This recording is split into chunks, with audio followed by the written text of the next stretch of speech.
c'est ça. Donc, bonjour à tous et bienvenue un échange. Je ne veux même pas dire une entrevue, mais c'est vraiment un échange avec Lady Célia. Je suis vraiment contente de t'accueillir à nouveau sur Bâtisseur d'Impact parce que on a déjà eu à faire une entrevue, avoir une entrevue ensemble et on a pu partager, on a pu échanger ensemble sur ton parcours, sur qu'est-ce que tu fais en immobilier. C'est vraiment un parcours très inspirant. Et depuis, tu as fait aussi un bout de chemin de ton côté. Donc, aujourd'hui, dans le fond, on se retrouve pour discuter, échanger sur deux thématiques très concrètes là qui sont vraiment importantes et cruciales en immobilier. C'est le financement et la fiscalité. Donc, avant même de commencer, je vais regarder au niveau de notre fameux Facebook, notre ami Facebook là. Je vais regarder au niveau de notre ami Facebook. Est-ce que vous pouvez laisser des commentaires, juste nous dire si vous nous entendez bien. Mhm. Euh, ok, désolé. Voilà, il y a Edith qui nous dit coucou, c'est bon, tu nous entends bien, Edith? C'est correct? Ok, super. Donc, avant de commencer, je vais me présenter, je vais présenter un peu Lady. Enfin, je vous ai déjà dit un peu c'est qui Lady Célia, mais je vais la laisser se présenter. Donc, moi, c'est Christelle, je suis analyste en actuariat de profession hein, et je suis investisseuse en immobilier dans la grande région de Montréal. Dans le fond, j'ai lancé Bâtisseur d'impact en immobilier pour venir en aide à ceux qui souhaitent et devenir investisseurs immobiliers à ceux qui souhaitent acquérir et développer leur parc immobilier ici au Canada. Et pour ça, il faut être bien outillé. Donc, c'est très important de pouvoir se faire accompagner si on sent que on pourrait se lancer dans la fosse au lion. Comme ça, si on ne prend pas un minimum de connaissances. Donc, je suis là pour ça. Et aussi, j'accompagne des personnes qui souhaitent assainir leurs finances en amont, à développer leur intelligence financière. Donc, lors des accompagnements, je me suis justement rendu compte qu'il y a beaucoup de personnes qui veulent acquérir un immeuble, qui veulent se lancer en immobilier tout simplement parce que ça fait partie des étapes de la vie, mais qui ne s'y sont pas vraiment très bien préparés soit en amont, soit alors qui n'ont pas une clarté, une bonne clarté par rapport à leurs finances. Donc, ça, on regarde aussi ça. Et ça permet parfois d'éviter certaines erreurs qui nous suivraient pendant très, très, très longtemps si on se lançait en immobilier alors qu'on n'est pas financièrement préparé. Donc, voilà pour ce que je fais. Lady Célia, je vais te laisser la parole. Est-ce que tu peux nous expliquer un peu qui tu es, qu'est-ce que tu fais dans la vie? Ok, bon, écoute, Christelle, c'est vrai, ça fait la deuxième fois que tu m'invites et c'est un grand plaisir pour moi d'être là ce soir, de parler de notre sujet favori, parce que je sais que c'est aussi ton sujet favori. Donc, Oui, oui. donc merci beaucoup une fois de plus pour ton invitation et merci à tous ceux et celles qui nous suivent d'ailleurs à travers Bâtisseurs d'Impact. Alors, je me présente très rapidement. Je suis Célia. Donc, moi, je suis responsable d'affaires dans le nucléaire, on va dire à mes heures perdues. Et sinon, je suis investisseur en immobilier depuis maintenant 5 années et je suis également conseillère du coup en investissement immobilier. Donc, conseillère dans un premier temps, donc ça veut dire que j'accompagne les personnes qui veulent investir dans l'immobilier. J'ai voilà une autre option où je cherche d'ailleurs le bien pour mes clients qui n'ont pas le temps. Donc ça, c'était la première partie que j'ai faite jusqu'à la fin du premier trimestre de 2021. Et à partir de mai 2021, j'ai commencé la formation en investissement immobilier rentable parce que c'est quelque chose que ma communauté me demandait. Il y a des personnes qui demandaient, tu ne proposes pas de formation, tu ne proposes pas de formation. Et du coup, j'ai vu qu'il y avait un besoin et donc j'ai commencé à former aussi les personnes qui veulent investir dans l'immobilier. Donc, d'ailleurs, pour la peine, donc j'embraye un peu là-dessus. La première session de la formation s'est terminée là à mi-juin. Donc, beaucoup de retours très, très positifs. Et donc, je vais enclencher sur la deuxième session incessamment sous peu, quoi. Donc, voilà Ah, très rapidement ma présentation. Et à titre personnel, comme je le disais, je suis investisseuse. Aujourd'hui, j'ai un parc immobilier de 21 appartements oui, en 21 appartements. métropolitaine. Voilà. Ouais. C'est Super. ça. Super, ça fait beaucoup d'appartements à gérer, hein. Oui, et que je gère, moi, enfin, que je gère avec mon mari, on n'a pas mis en agence. Hein. Donc, moi, je suis mariée, donc quand je parle à chaque fois, c'est toujours, c'est je, mais c'est nous, hein, parce qu'on est deux quand même dans l'histoire. C'est exactement pareil de mon côté. Je parle souvent au jeu, mais dans le fond, c'est une équipe. Une bonne équipe. Exactement, c'est une équipe, exactement. Ok, super. Mais on va tout de suite entrer dans le vif du sujet. On va discuter tout simplement. Tu sais, c'est pas comme la première entrevue où j'avais préparé un peu des questions parce que j'aurais aimé qu'on n'oublie pas certaines facettes de ton parcours ou alors qu'on passe à travers certaines choses importantes que je voulais communiquer aussi à la communauté. Cette entrevue, enfin, cet échange, c'est vraiment spontané. Donc, allez-y, freestyle. Si vous avez des questions dans le chat, n'hésitez pas à les poser. Allô, Edith, allô, Agathe, allô, Michel, merci de nous avoir rejoints. Salut, Agathe. Oui, Agathe qui est là, je vais mettre son commentaire. La preuve que je suis présente. Oh, ma coachée adorée. Oh boy, tu as des fans dans le... Merci. D'ailleurs, elle a abordé une bonne partie que je n'ai pas dite d'ailleurs parce que j'ai parlé de la formation, mais il y a aussi derrière de l'accompagnement à travers du coaching de groupe. Ce qui est très rare sur le marché de la formation immobilière. Donc, merci Agathe de préciser ce point. Oui, absolument, absolument. Mais comment est-ce que tu fais pour jongler à travers tout ça? Tu gères quand même 21 appartements. C'est énorme.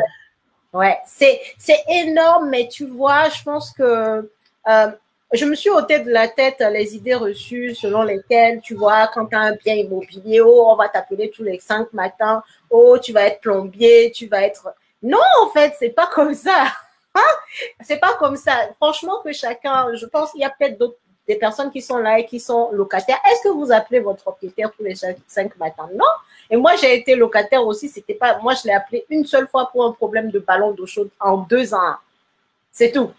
Donc, voilà, moi aujourd'hui, mes locataires, à part faire la quittance de loyer tous les fins de mois, voilà, et qu'on m'appelle pour des bricoles une fois par là, c'est tout, quoi. J'ai 21 appartements, mais honnêtement, ça ne me prend pas énormément de temps. Et du coup, je suis la preuve, en fait, quand je dis aux gens, investissez dans l'immobilier, vous n'allez pas être plombier, machin et tout, je suis la preuve. En fait. Moi, j'en ai 21 et je les gère moi. Donc, voilà, si vous commencez par un seul bien, ne vous inquiétez pas. Par contre, il faut bien choisir quand même ses locataires. Ses locataires. Parce que c'est pas tout le monde qui va pouvoir ne pas vous appeler, quoi. Il faut choisir un bon locataire. Il y a des façons de faire. Et comme ça, ensuite, en fait, vous préparez, en choisissant un bon locataire, vous préparez votre quiétude, quoi. Exact. Je pense que c'est la clé. C'est la clé dans le fond, c'est vraiment ça la clé parce que je me dis, un bon locataire là, il n'appelle pas son propriétaire pour venir déboucher les toilettes à 2 heures du matin. Il essaye de se débrouiller tout seul. Ou au pire, on est bouché, jamais parce qu'il sait que ça c'est de sa responsabilité. L'évier bouché là, c'est de sa responsabilité quoi. C'est ça. Voilà, le bon locataire, il sait ce qui est de sa responsabilité, ce qui est de la responsabilité de son propriétaire. D'ailleurs, petite astuce, ça c'est quelque chose en France qui est légal et qui est dans les textes de loi, hein, ce qui est de la responsabilité du propriétaire et ce qui est de la responsabilité du locataire. Ah oui, c'est vraiment scindé. Si, ouais. Ah, oui? Il y a par exemple des réparations qui doivent être faites par le locataire et d'autres par le propriétaire. Pareil, il y a des entretiens, tu vois, des entretiens qui doivent être faits par le locataire et d'autres par le propriétaire. Donc, tout ça, c'est connu. Bon, les locataires, souvent, ne font pas gaffe. Mais toi, en tant que propriétaire, si tu veux justement ta quiétude, tu lui donnes à son entrée des lieux, dans les lieux, tu lui dis, voilà, c'est ce que la loi dit. Il y a un test de loi avec un article très précis là-dessus. Et ça dit, c'est quoi un exemple ou deux de réparations qui sont à la charge du locataire? Par exemple, tu vois, si par exemple l'évier bouché dont je parlais tout à l'heure, là, l'évier bouché, c'est parce qu'il utilise en fait son levier et qu'il y met des débris, des trucs, voilà, qui ne doivent pas transiter par là. Mais donc, c'est de son fait, en fait. C'est lui qui doit réparer, tu vois. Oui.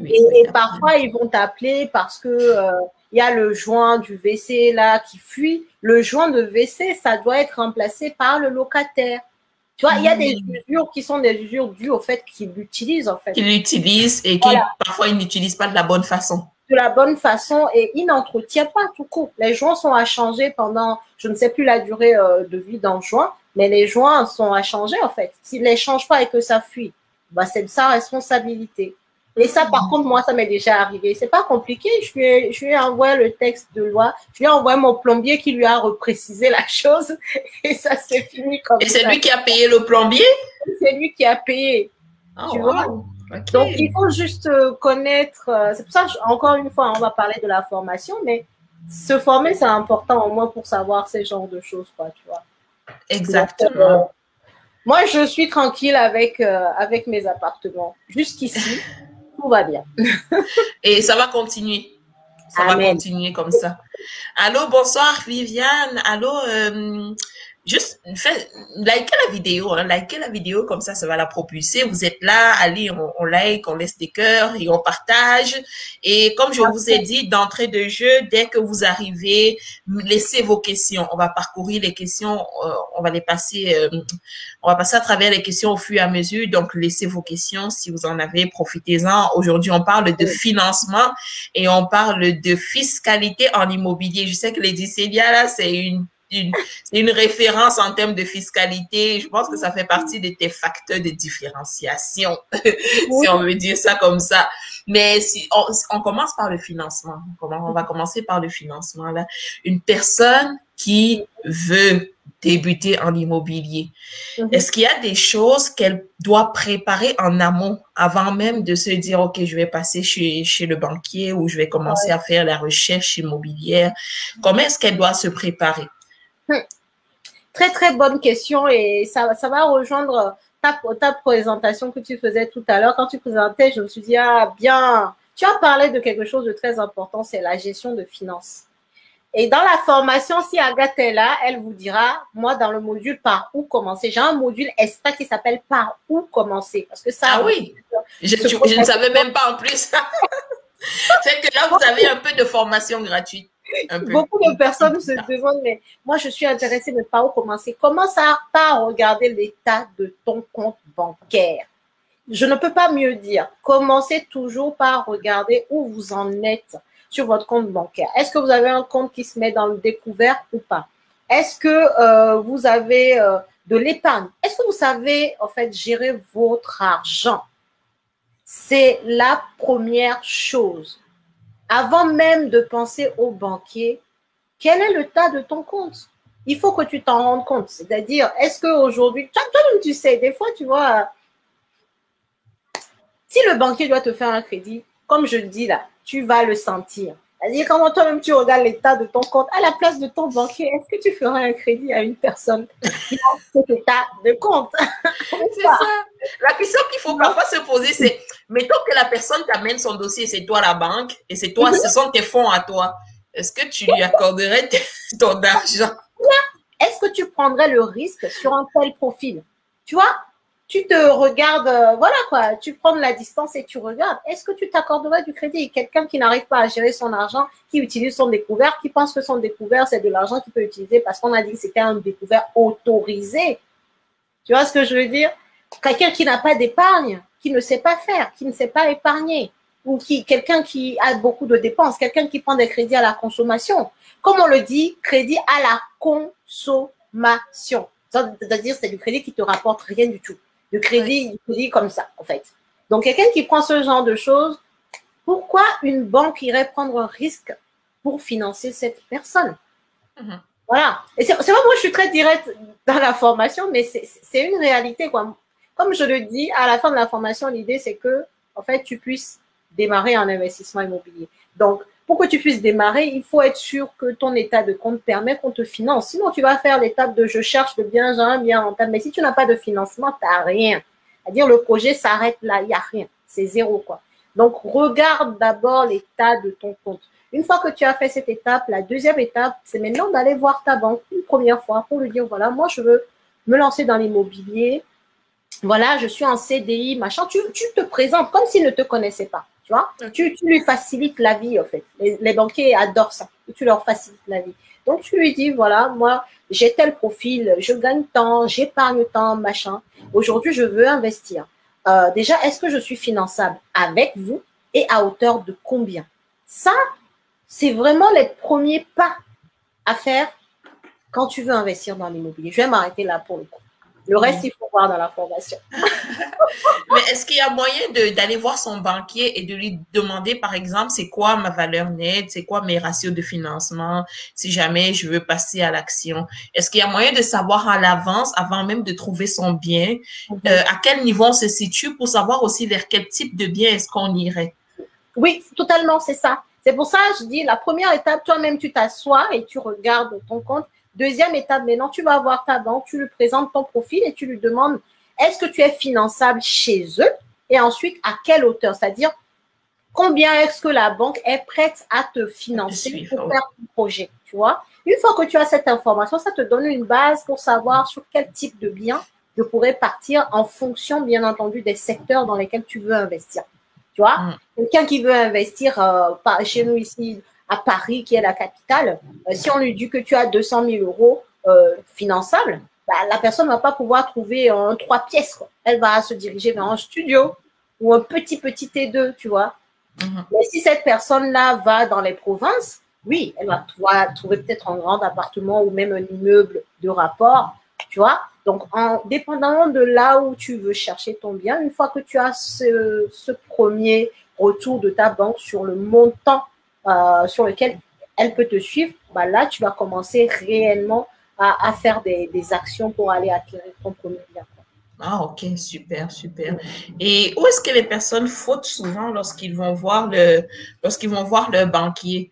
Parce que d'après ce que j'ai compris du système en France, et peut-être en Europe en général, il y a cette relation avec le banquier qui est très, très, très importante, peu importe le type de bien qu'on veut acquérir, que ce soit un appartement, un immeuble, peu importe, pour avoir les premiers crédits et même plus tard, il faut avoir vraiment une bonne relation avec son banquier. Où est-ce que les personnes fautent le plus dans cette étape-là? Mais tu vois, je vais te surprendre. Quand on dit une bonne relation avec son banquier, c'est pas forcément être pote ou l'appeler souvent ou lui écrire souvent. Hein. Loin de là. C'est ton compte. C'est ton produit net bancaire. Combien tu rapportes à ta banque? Ton conseil, tu crois que ces primes-là, il les a comment? Donc, tout revient à l'argent, quoi. C'est l'argent qui parle. C'est l'argent. Tu veux pas C'est pas parce que tu vas lui faire de beaux sourires. Non, ou tu lui envoies une bouteille de vin à la fin d'année, bonne fête de fin d'année, mon cher conseiller. Ça ne veut rien dire. Mais qu'est-ce que tu apportes à ta banque? Tu vois, c'est simple, hein? Mais c'est l'argent dans ce domaine-là, oui. Malheureusement, d'ailleurs, le monde en général, c'est l'argent qui parle. Donc, quand on dit un bon relationnel avec son banquier, c'est est-ce que tu lui mets genre des découvertes où il doit t'envoyer un courrier pour dire, madame, vous avez dépassé votre découvert, donc vous devez payer tant d'agio, tu vois, des trucs comme ça. Est-ce que tu es dans cette relation où ton compte est clean? Tu arrives à épargner tous les mois sans problème. Et peut-être que tu lui as dit, ouais, bon, moi, à ce niveau-là, je veux peut-être prendre mon assurance habitation chez vous, tu vois. Même en étant locataire, tu sais, ici, en tout cas en France, quand tu es locataire ou propriétaire, tu dois avoir une assurance habitation. Oui. Donc, est-ce que tu as peut-être ton assurance habitation dans cette banque? Il y a des banques qui proposent des forfaits même pour les téléphones. Qu'est-ce que tu rapportes à ta banque? Ouais, pour le téléphone, ouais. Qu'est-ce que tu rapportes à ta banque? C'est pas forcément quelque chose de gros, mais un minimum en fait. Quelque chose qui ferait que la banque ait envie de te garder. Oui, est-ce que tu as d'autres produits en fait? Voilà, c'est ça. Tu Mais vois? si tu te refuses dans cette banque-là, dans la banque A, et que tu dois aller vers la banque B ou C ou D, c'est sûr que tu n'as pas nécessairement des produits dans toutes ces autres banques. Oui. Par contre, tu n'as pas de produit dans toutes ces autres banques, mais donc ça veut dire que les autres banques qui ne te connaissent pas vont totalement te juger que sur le compte bancaire. OK. Tu vois, elles vont te juger sur ça et elles vont aussi te juger maintenant sur, en fait, la présentation que tu vas faire de ton projet. Quand je dis la présentation, je ne dis pas juste la présentation technique, machin. Dans la présentation, là, je l'aborde dans la formation, il y a une partie contrepartie. Une fois que tu as dit, moi, je viens pour faire un crédit de temps, de machin, maintenant, ça, ce sont mes doléances et voilà les contreparties. Ah, OK. Je suis sûre qu'il y a beaucoup de gens dans le chat là qui n'y pensent même pas. Mettez-nous des commentaires là. Est-ce que vous pensez aux contreparties quand vous allez voir votre banquier? Est-ce que OK. vous pensez à dire, voilà, aujourd'hui, moi, je veux ce crédit-là, mais je suis prête, voilà, l'assurance du crédit, je le garde chez vous, je vais pas faire genre, j'ai le crédit, après, je change d'assureur. Voilà, je vais prendre l'assurance habitation chez vous. Oh, j'ai peut-être des envies d'assurance vie. Qu'est-ce que vous proposez? Tu vois, tu le mets en appétit, genre, t'inquiète, avec moi, tu vas gagner des primes parce que Exact. je vais te prendre des produits autres que le crédit immobilier, tu vois. Parce que sur le crédit Exact. immobilier, les banques ne gagnent pas beaucoup d'argent. Surtout en ces temps-ci où le taux d'emprunt Les est taux très sont bas chez très nous. bas. Mm. OK, Donc, super. Mais, voilà à peu près. Je vous ai donné déjà pas mal de petits. mais, mais ouais, les petites pistes. C'est ça. C'est ça. À bien explorer, mais voilà. OK, super. Donc, laissez vos questions, hein. Allez-y, posez vos questions. On va pas vous dévoiler toute la formation, tout l'accompagnement parce que c'est important aussi je pense que l'importance de l'accompagnement, c'est que on te donne pas juste l'information comme ça, on t'accompagne. Donc, tu es capable de poser tes questions. Parfois, il y a des séances vraiment pratiques, il y a des ateliers où tu peux voir comment on fait certaines choses. Et je pense aussi que c'est sous cette forme-là que tu donnes tes accompagnements. Comment est-ce que ça se passe plus concrètement? Ouais, c'est exactement ça. Donc, moi, la formation, elle est vraiment en deux parties. Il y a une partie en ligne complètement où tu as tes accès, tu as ton code d'accès et tout, tu vas en ligne. Donc, tu suis la formation et toutes les semaines, on se retrouve pendant 2 heures, mais très souvent, on fait beaucoup plus que 2 heures où on parle vraiment des modules qui ont été débloqués ou d'autres questions d'ailleurs, hein, parce qu'il y a des gens, par exemple, dans la première session, qui faisaient déjà des visites, donc il y avait des questions. Il y a des gens qui avaient déjà acheté un bien immobilier, donc il y avait des questions très précises sur les biens qu'ils avaient. Donc, les questions sont ouvertes sur l'immobilier en général, tu vois. Mhm. Donc, une partie en ligne où tu suis les formations et une partie où toutes les semaines, voilà, on se retrouve pendant 2 heures avec toute la team, c'est-à-dire tous ceux qui suivent la formation en même temps que toi pour échanger justement sur les modules et sur d'autres questions si tu en as, quoi.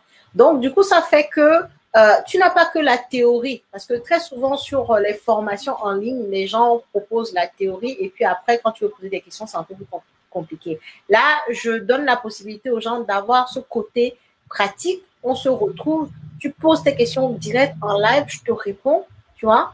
Et en plus de ça, tu es avec d'autres personnes qui sont dans la même démarche que toi. Moi, Exact.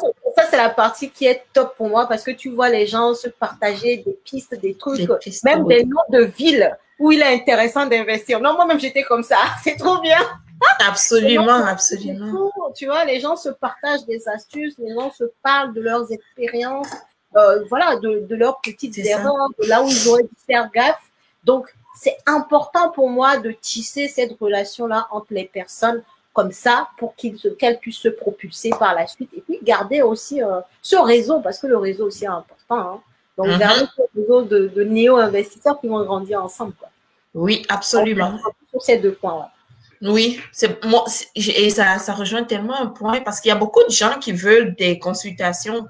Moi, par exemple, je fais des consultations aussi individuelles et il y en a qui veulent des consultations individuelles. Je comprends ce besoin-là parce qu'ils ont besoin de te soumettre leur le cas, leur profil particulier, leur situation particulière.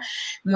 Mais une formation versus un accompagnement, je recommanderais à 100% un accompagnement parce que un accompagnement de groupe, je vais dire une formation que tu suis seul chez toi versus un accompagnement où tu as une interaction avec le groupe parce que l'apport du groupe est super important. Non seulement en termes d'énergie, parce que l'énergie du groupe va te propulser. Si tu es un peu en arrière, bon, les groupes, c'est bienveillant. Hein, les groupes, c'est bienveillant. Il y en a qui vont te booster, qui vont te tirer. Et si tu as des questions, tu peux les poser. Ce n'est pas nécessairement la formatrice qui va venir répondre à tes questions. Des autres aussi vont répondre à tes questions. Et parfois, c'est encore même plus riche parce qu'on s'entend que la formatrice, elle a son expérience à elle, mais les autres ont des points de vue différents. Ils ont des vécus différents. Ils sont pas au même stade. Donc, c'est vraiment complémentaire. Et moi, j'aime beaucoup cette formule-là. Il y a, Et il y a, oui, vas-y, il y a Johanna qui dit vive la formation. Elle a suivi ta formation et elle est hyper satisfaite. Ah, merci Johanna. Oui, oui, franchement, c'est une apprenante très, très disciplinée, Johanna. Elle était au taquet tout le temps. Franchement, ouais, j'ai eu une très, très bonne team. Et j'espère que pour la deuxième session, ça sera pareil. Mais franchement, c'était top. Et comme tu disais d'ailleurs, en fait, avec les apprenants et tout, tu as aussi la partie où moi, je n'ai pas la même façon d'expliquer que quelqu'un d'autre. Donc, des fois, quand ils répondent aux questions, ils ont leur façon de dire les choses qui font que bah, peut-être que ça va rentrer plus, tu vois. Donc, c'est vraiment complémentaire, quoi. C'est vraiment complémentaire. Et il y en a d'autres, par exemple, qui te montrent, par exemple, voilà, les biens qu'ils ont visités. Ouais, j'ai visité tel truc, que choisir. Donc, ça t'aide, en fait, toi, de ton côté, à se dire, ah, bah, tiens, on peut visiter ce genre de truc, on peut trouver ce genre de bien. Donc, ça, comme tu dis, ça te propulse, ça te motive. Voilà, ça te donne de l'énergie à toi aussi à aller chercher ton bien, en fait. Donc, Exact. franchement, l'effet de groupe est très, très, très important, quoi. Très important. Et il y a même des possibilités de partenariat, hein. C'est ce qu'on oublie. C'est un réseau, oui, mais après, il y a des partenariats qui peuvent se développer. Il y a des associations comme ça qui vont se faire et qui auront plus de puissance que peut-être d'investir seul. Bien entendu, bien entendu. C'est ça. Donc, Donc, très important. oui, ici, il y a Michel qui disait sans apport personnel, pas de crédit. Est-ce que c'est vrai? Parce qu'après, depuis la crise, là, c'est un peu compliqué, les financements à 100%, 110%. Est-ce que Ah, ça prend maintenant nécessairement un apport? pas toujours. C'est toujours la même chose. C'est quel profil, en fait. C'est ton profil qui va faire qu'on va pouvoir te donner du 110%. Et ça, je l'explique beaucoup, Ah, c'est beaucoup. encore possible du 110%. Encore possible. Je Bon, te vous voyez pourquoi je il faut aller prendre une formation, on va vous dire ça. C'est encore possible, mais pas pour tout le monde. Ça, depuis toujours même, ça a toujours été possible, mais pas pour tout le monde. Si, par exemple, tu dis que tu veux du 110%, tu as peut-être déjà une résidence principale que tu as payée à moitié. Genre, tu veux emprunter 100 000 euros à 110%, alors que ton patrimoine net est de l'ordre de 120 000 euros, 130 000 euros. Pourquoi la banque va refuser, tu vois? C'est selon ton profil. Mais si tu vas, voilà que tu viens de sortir de ton découvert, tu as à peine 5 000 euros d'épargne sur ton compte. Tu veux investir dans un bien à 150 000 euros. Le risque est trop grand, en fait, pour la banque. C'est une question de risque. Hein. De risque, ok. Parce que quand la banque te fait du 110%, ce qu'il faut comprendre, c'est que elle va financer le prix du bien, elle va financer la garantie, elle va financer les frais de notaire, elle va financer les travaux, elle va financer tout. Donc, imaginons maintenant avec Covid et tout, qu'au bout de 2 ans, il t'arrive des pépins et que tu n'arrives pas à payer, la banque va être obligée de saisir le bien. On est d'accord jusque-là. Sauf que quand elle va vendre ton bien là, elle va récupérer quoi? Elle va pas récupérer tous les frais qu'elle a indexés sur le prix du bien, tu vois. Sauf si tu arrives à lui prouver, ça aussi c'est une autre façon, que au moment où toi tu achètes ton bien, tu l'as acheté par exemple à 100 000 euros, alors que sur le marché, bah, il en vaut déjà 150 000. Oui, donc, ça veut dire il y a un gros profit à l'achat. Oui. Voilà, ça veut dire que déjà à l'achat, tu as fait une très très bonne affaire. Donc elle sait que, bon, ok, c'est vrai que tu demandes 100 000 euros pour ton bien, mais demain, si tu as un pépin, déjà elle sait qu'elle va récupérer 150 000 euros parce que tu as acheté le bien bien en dessous du prix du marché. Tu vois, c'est quel profil, quel projet? C'est toujours la même question. Ça n'a pas changé. Ok, le profil, le projet. C'est ça. Ça n'a pas changé. C'est toujours la même histoire.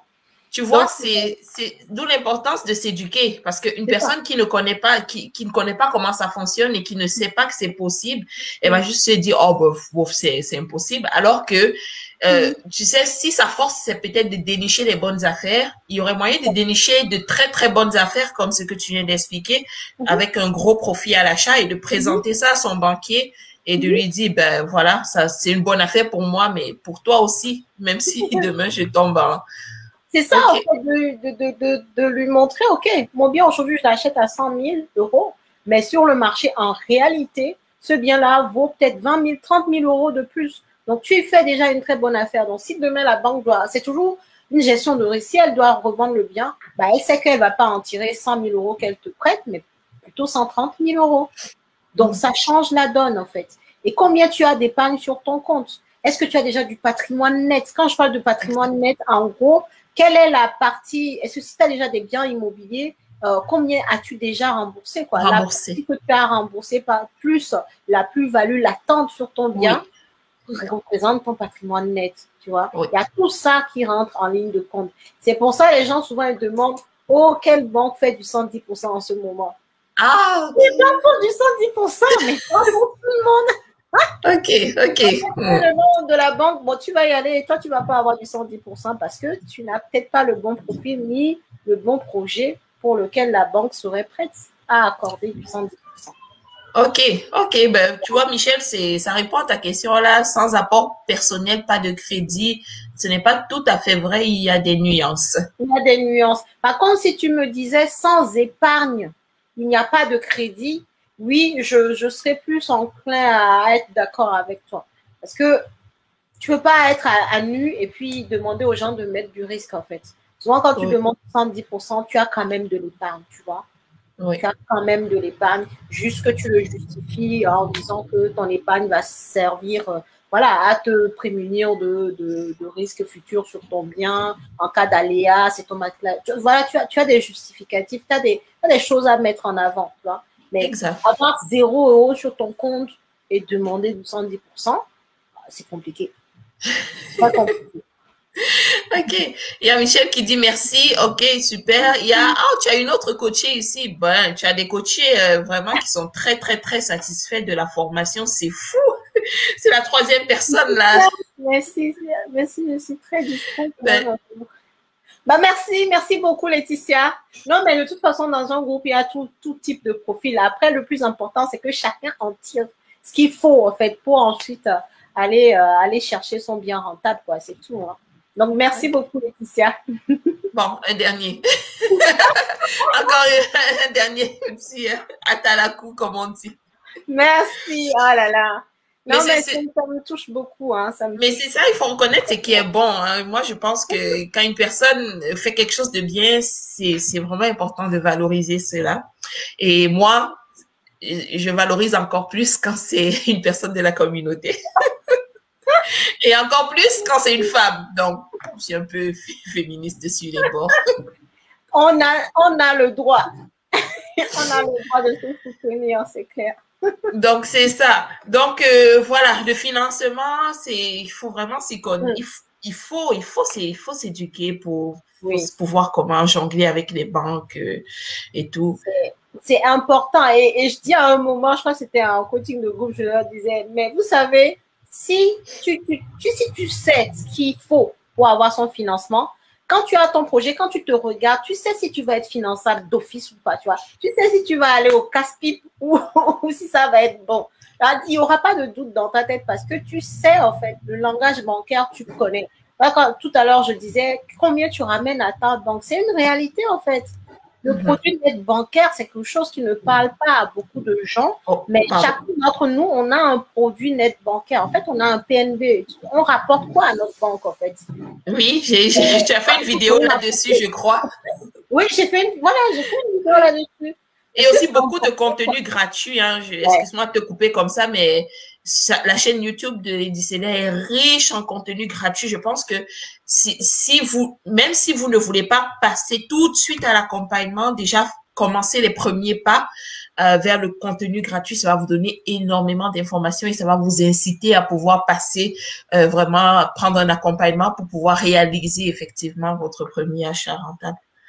Ah, c'est clair, c'est clair. La chaîne YouTube, je sais qu'il y en a beaucoup qui me disent ça, hein. Quand ils finissent de parcourir YouTube, ils me disent, mais toute ta chaîne là, il y a beaucoup d'informations gratuites que n'importe quelle chaîne. Je dis, bah ouais, mais c'est pas un problème. C'est déjà, en fait, je me dis, si les gens ne peuvent pas aller plus loin, c'est déjà bien de leur donner autant d'informations. Mais attention, le gratuit a des limites, hein. Ça, c'est clair. Et les côtés qui sont là, elles vous diront. Dans la formation, il y a des choses que je ne dis pas en gratuit et que je ne dirai jamais, même si je suis très gentille.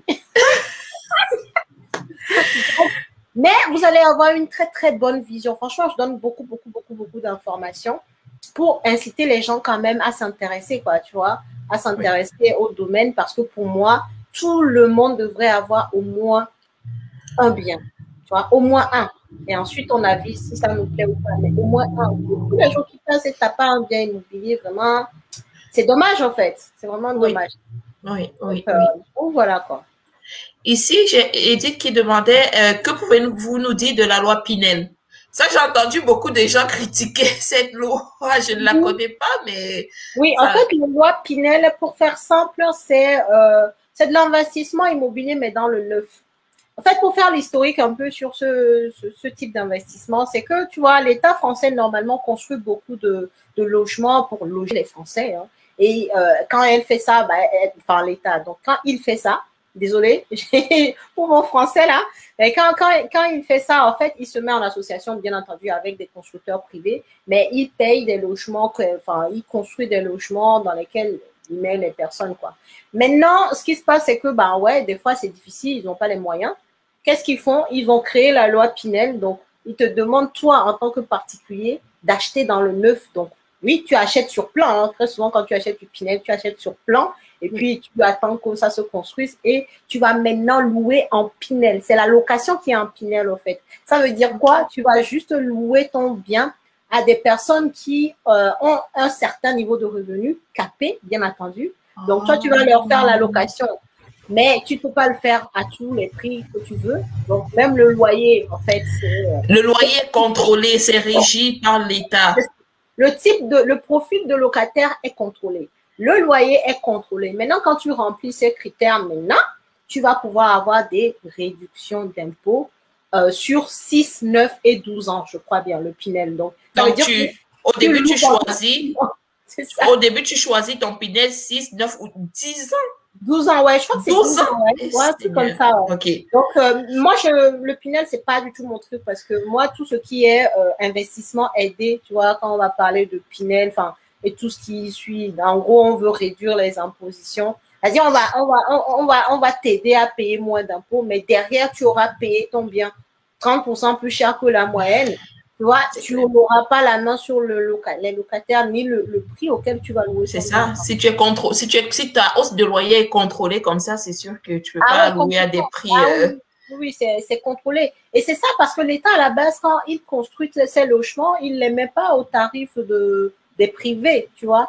Donc là, en fait, c'est en nous particuliers, on aide l'État à faire ce que lui-même tout seul, il n'arrive plus à faire.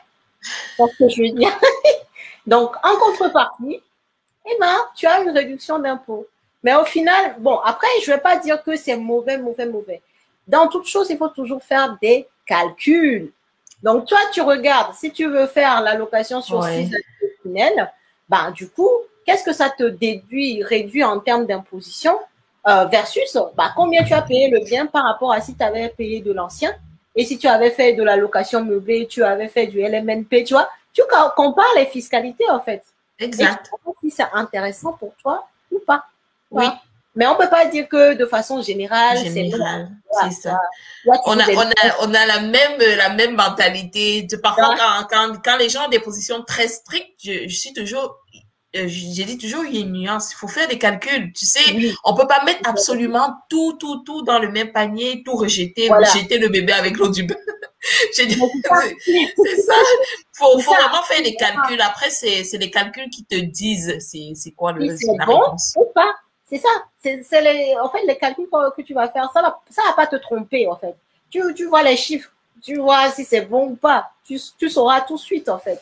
Tu vois, un Pinel, par exemple, qui va être fait peut-être en province et puis on va dire, dans des quartiers un peu reculés, c'est pas intéressant. Mais si tu trouves un Pinel en pleine ville, dans un secteur qui pourrait prendre de la valeur, tu fais tes calculs et tu vois, quoi.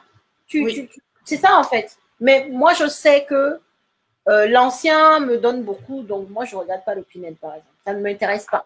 Et je n'en fais pas et je n'en parle que très brièvement dans la formation.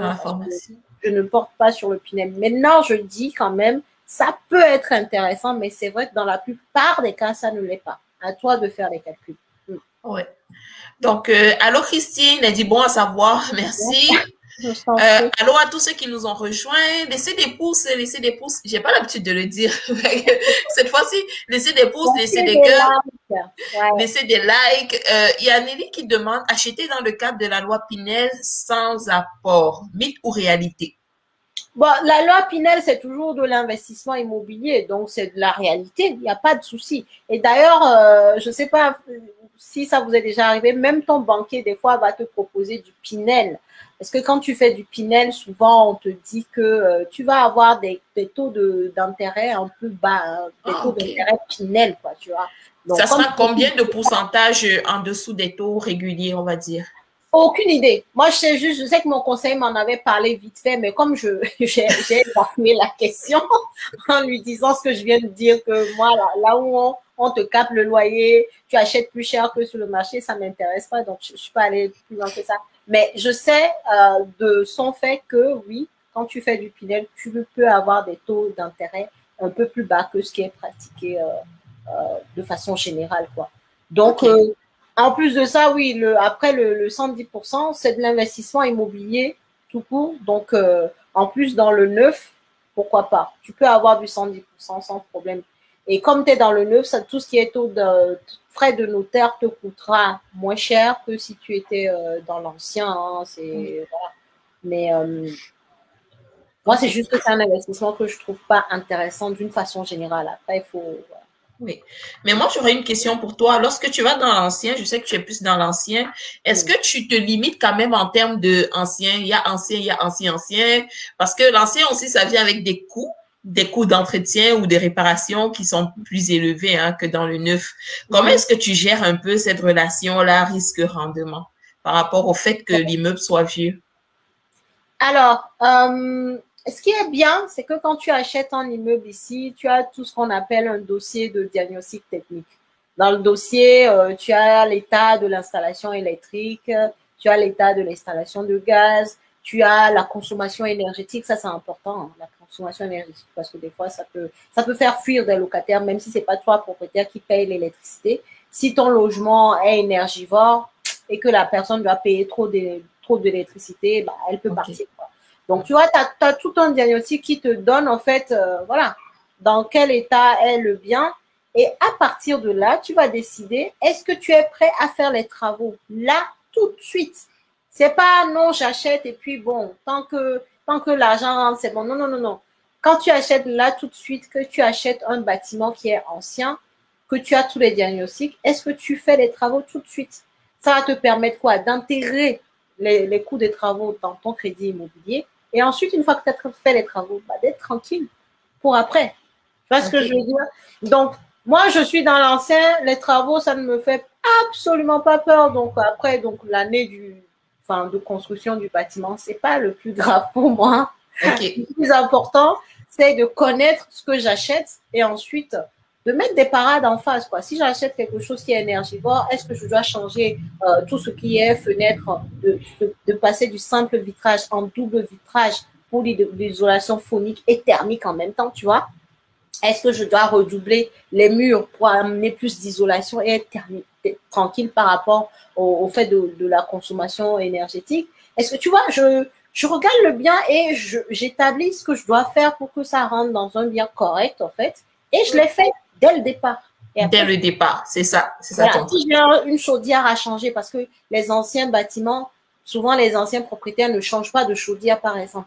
Le remplacement de chaudière, je le mets dans la balance, même pour la négociation de mon bien, parce qu'on sait que c'est un bien ancien et que la chaudière n'a jamais été remplacée. Tu vois, il y a des choses, si la toiture, c'est une toiture, on dit que l'immeuble est de, je sais pas moi, des années 40, 50, et que la toiture n'a jamais été remplacée.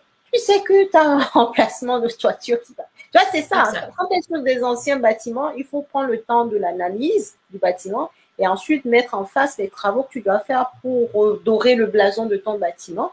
Et comme ça, tu les prends en compte dans ton financement et dans la négociation du bien pour ensuite être tranquille. Et OK. ensuite, l'intérêt de ça dans l'ancien, c'est que bah, du coup, côté fiscalité, et bah, tu vas pouvoir déduire. On en parle, on s'en vient à la fiscalité tout de suite. Il y a Christine qui demande en cas de non-paiement de loyer, Mm -hmm. locataires, est-ce que les propriétaires canadiens investisseurs, par exemple, sont protégés? Mais ça, c'est une question plus, est-ce que tu, enfin, je suppose que c'est une question qui s'applique à l'investissement au Canada, c'est ça? Oui, dans une certaine mesure, oui. Le locataire, enfin le propriétaire a quand même des droits. Et les deux choses pour lesquelles, surtout si, au Québec ici, les deux choses pour lesquelles le tribunal administratif du logement sera souvent en faveur du propriétaire parce que eux, ils ont un penchant un peu pour le locataire. Mais les deux choses pour lesquelles, les deux situations pour lesquelles le propriétaire aura la plupart du temps raison, c'est en cas de non-paiement de loyer, justement.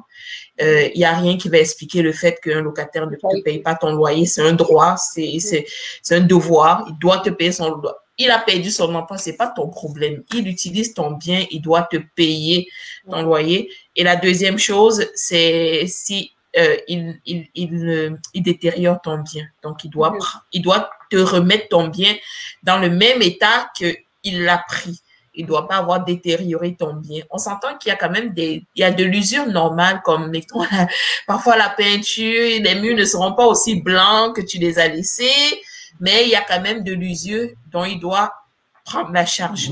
Elle disait, si jamais j'achète en France, donc sa question c'était par rapport à la France. Est-ce que tu as compris un peu? En gros, si le locataire ne paye plus, est-ce que la loi protège? Oh, en France, moins. Je vais pas te mentir. En France, beaucoup moins qu'au Canada. Ça, c'est clair. Ici, c'est plutôt les locataires qui sont protégés. Et quand il ne paye plus son loyer, donc tu vas déjà faire des premières démarches. En gros, tu lui envoies un recommandé avec accusé de réception. Ensuite, tu lui envoies un recommandé par huissier. Et si l'huissier, parce que l'huissier, bon, quand même, c'est quand même une autorité. Bon, voilà. Si ça ne marche pas toujours, bah, en fait, tu vas ensuite lancer les démarches judiciaires pour pouvoir faire sortir le locataire. Mais ça peut prendre 2 ans. Ça peut prendre combien? 2 ans? Ouais.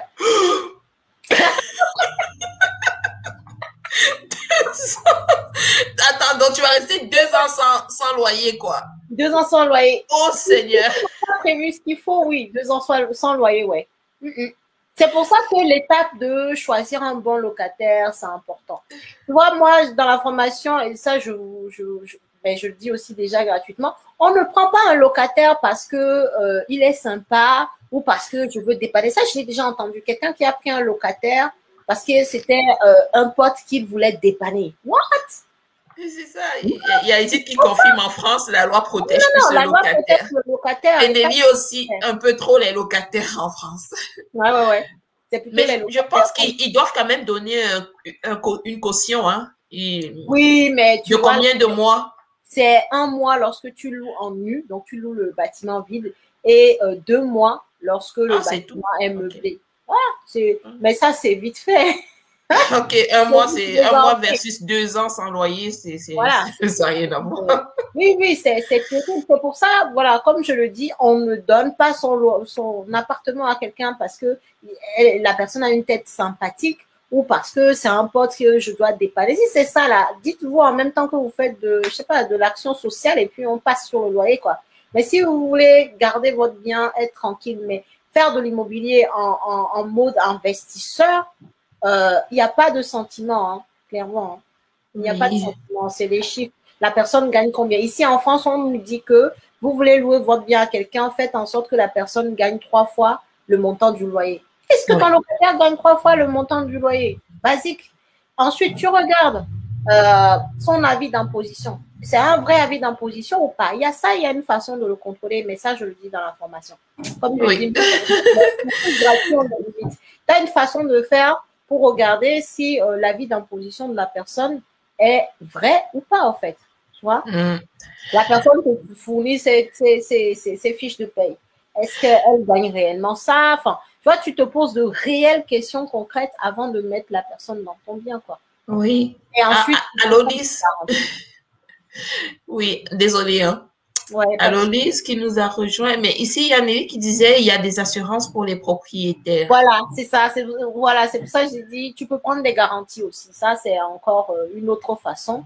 Mais attention, ça dépend des garanties. Il y a des garanties, c'est très bien, tu les prends, garantie loyer impayé, GLI. mais elle ne te couvre pas pendant 2 ans. Il y a des garanties qui ne vont pas jusqu'à 2 ans. Donc, quand vous voulez prendre une garantie, lisez sur les petites lignes qu'on dit ou bien lisez entre les lignes. Prenez le temps de lire aussi, voilà. Parce que toutes les garanties ne couvrent pas pendant toute la durée du process pour sortir le locataire, quoi. Donc, il faut bien choisir sa garantie pour le coup. Ok. Ça, c'est pas quelque chose de commun ici. En tout cas, les garanties, les assurances pour les loyers impayés. Et généralement, lorsque le locataire commence à ne pas te payer ton loyer, en fait, à partir du 2, tu peux déjà ouvrir un dossier à la régie. Il est censé te payer le premier, le 2, il ne te paye pas, tu commences les procédures. Wow. Bon, moi, je laisse toujours le 2, je me dis, ils ont oublié. Ouais. Oui, ils n'ont pas, ça peut arriver, ils oublient. Mais au 2 le soir, là, c'est sûr que tu vas recevoir un coup de fil de ma part. D'accord. Et si oui, parfois il y en a aussi que bon, ils ont une situation particulière, mais c'est pas des choses qui doivent arriver. Et après, la procédure est quand même assez rapide. En 2-3 mois, tu peux avoir le locataire sorti déjà.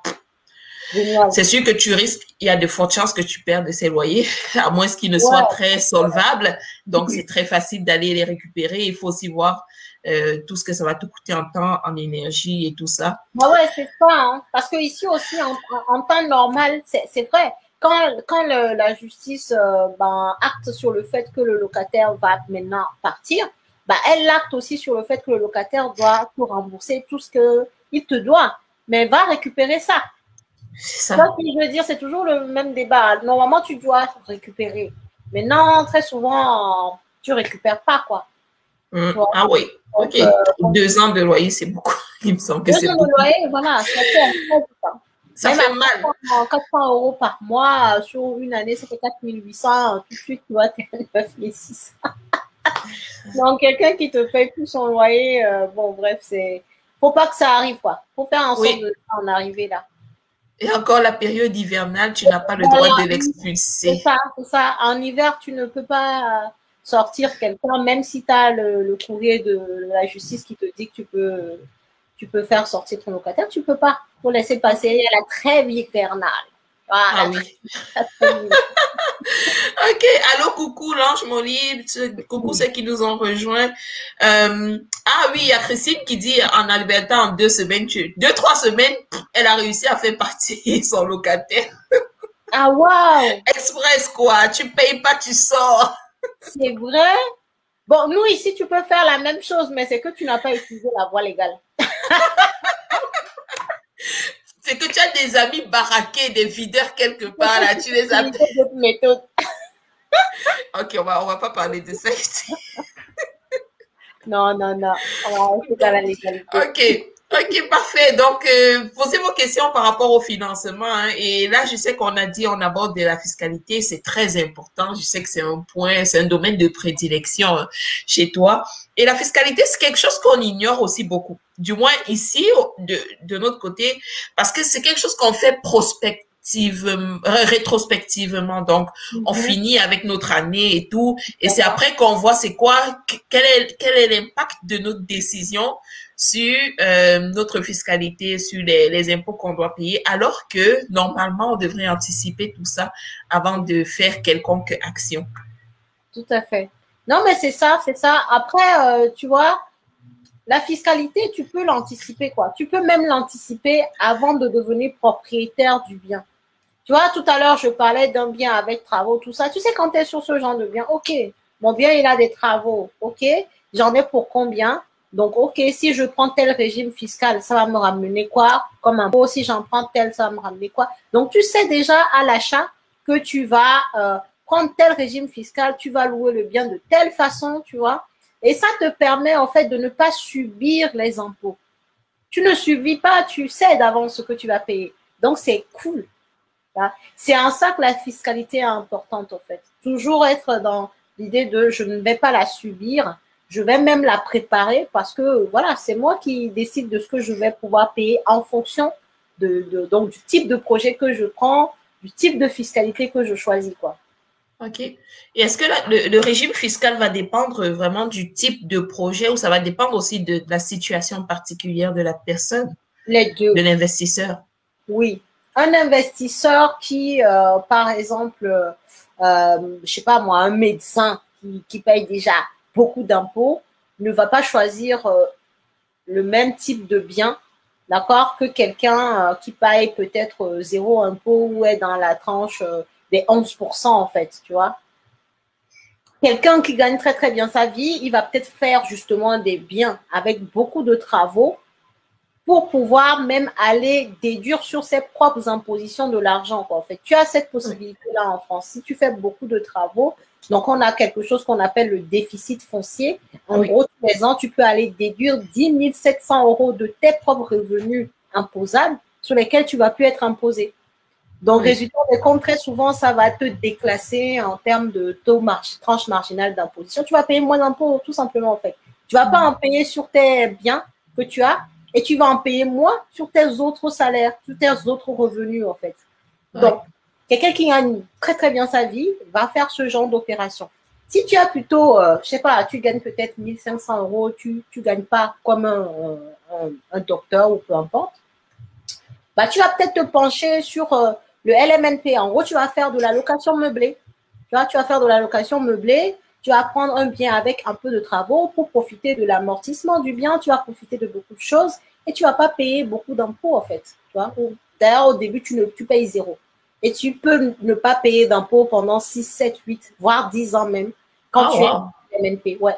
OK. Parce qu'il y a beaucoup de charges qui sont déductibles d'impôts. Oui, c'est ça. Parce que tu as beaucoup de. En fait, tu as déjà l'amortissement qui est complètement virtuel. Hein. L'amortissement, c'est quoi? C'est en gros, on dit que ton bien, en fait, s'use dans le temps.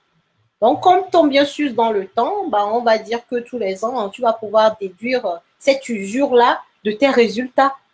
C'est aussi simple que ça, tu vois.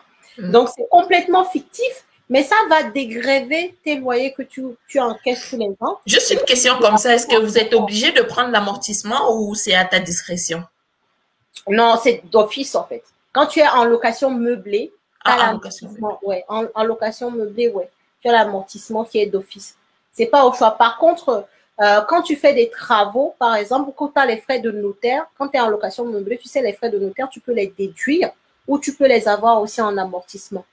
Tu vois? Donc, tu as ces deux choix-là pour tes frais de notaire. Mais une fois que tu as choisi, tu gardes ça pour tous tes biens. C'est pas genre, j'ai ce bien-là, ok, je suis en location meublée, donc je choisis l'amortissement pour mes frais de notaire. J'ai un autre bien en immobilier, bon, je choisis de le passer en frais de notaire. Quand tu choisis une façon de faire, tu gardes cette façon pour tous tes biens, pour tout ton parc. Voilà, en location meublée. OK. Voilà. Et ici, j'ai une question. Oh boy, j'avais une question par rapport à la location. Ah oui, oui, oui. Est-ce que c'est intéressant de se constituer en société pour pouvoir investir en immobilier ou c'est mieux de le faire à titre personnel? En fait, c'est intéressant de aussi penser à la société civile immobilière. Maintenant, la société civile immobilière a un coût. Donc déjà, il faut que tu crées tes statuts. Donc ça, tu vas passer par soit un cabinet d'expertise comptable, soit par un notaire, soit par un avocat fiscaliste. Donc tu vas payer peut-être entre 1 000 € jusqu'à, je crois, 2 000 €. Ça dépend par qui tu passes et la complexité des statuts que tu veux faire. Tu vois. Oui. Donc si tu as un bien, je veux dire, si tu achètes un appartement juste pour faire une colocation de 3 personnes, ça n'a aucun intérêt de penser tout de suite à être en SCI, en fait. Ça n'a aucun intérêt. Mais voilà, si tu es dans l'idée que voilà, tu veux multiplier ton parc immobilier, tu veux faire grand et tout, oui, à un moment donné, une fois que tu as fait tes petits, tu commences peut-être petit, hein, tu as fait un studio, tu ne vas pas le mettre en SCI, quoi. Enfin, tu vois, il faut voir le type de bien et encore une fois faire les calculs. Tu le mets en SCI, bah déjà, tu ne vas pas pouvoir toucher les loyers comme ça puisque les loyers sont pour ta SCI, hein, c'est pas pour toi. Tu veux toucher tes loyers, tu payes des dividendes, tu vas payer la flat tax sur les dividendes quand tu les distribues. Et pour distribuer les dividendes, il faut avoir un résultat net, enfin un résultat positif. Enfin, bref, tu vois, tu rentres en société. Donc, oui, c'est une gestion plus compliquée. Voilà, il faut comprendre la notion de la société et voir si ça te correspond, ça correspond à tes besoins actuels. Tu vois, il y a des gens qui investissent dans l'immobilier, par exemple, pour avoir des revenus complémentaires tous les mois. Mais en SCI, c'est pas. Non, tu ne touches pas à l'argent parce que c'est l'argent de la société. Même si tu le vois sur ton compte tous les mois. tous les mois. Oui, oui, c'est ça. C'est ça, hein, franchement, c'est frustrant, tu vois, l'argent comme ça, mais je ne sais pas, Mais toi. tu peux te les verser sous forme de dividendes ou alors si tu es un employé de la société, sous Voilà. forme de salaire. Voilà, si tu te salaries, oui, tu peux aussi toucher ça, mais du coup, tu seras encore imposé sur ton salaire. Exact. C'est Tu vas comme... passer à la Ouais. case. Ben oui, c'est ça. En fait, faut être stratégique, faut vraiment évaluer. Faut évaluer. Parce Faut qu'une personne, par évaluer. exemple, qui s'apprête à aller en année sabbatique, un exemple, ça pourrait être intéressant. Là, tu accumules, c'est non imposable ou du moins un taux d'imposition de société à ce moment-là. Et rendu à ta sabbatique, ben, tu commences à sortir un peu d'argent Exactement. de Une là. fois que tu n'as plus d'autres rentrées d'argent et tu sais qu'il n'y a que ceux-là, bah oui, ça peut être intéressant justement de passer du Pour coup. ceux qui veulent rentrer en Afrique aussi, Voilà. ça pourrait être une stratégie Ouais, intéressante. en fait, de se dire en SCI, ben oui, je ne touche pas à l'argent parce que je sais que je vais être imposée dessus. Bon, comme j'ai d'autres revenus, je les laisse dedans. L'argent est là, se multiplie et quand tu as plus d'argent à SCI, tu peux emprunter aussi plus. Hein. Plus tu fais de l'argent à SCI, tu peux emprunter plus. Et donc, du coup, ouais, tu peux grossir ton patrimoine.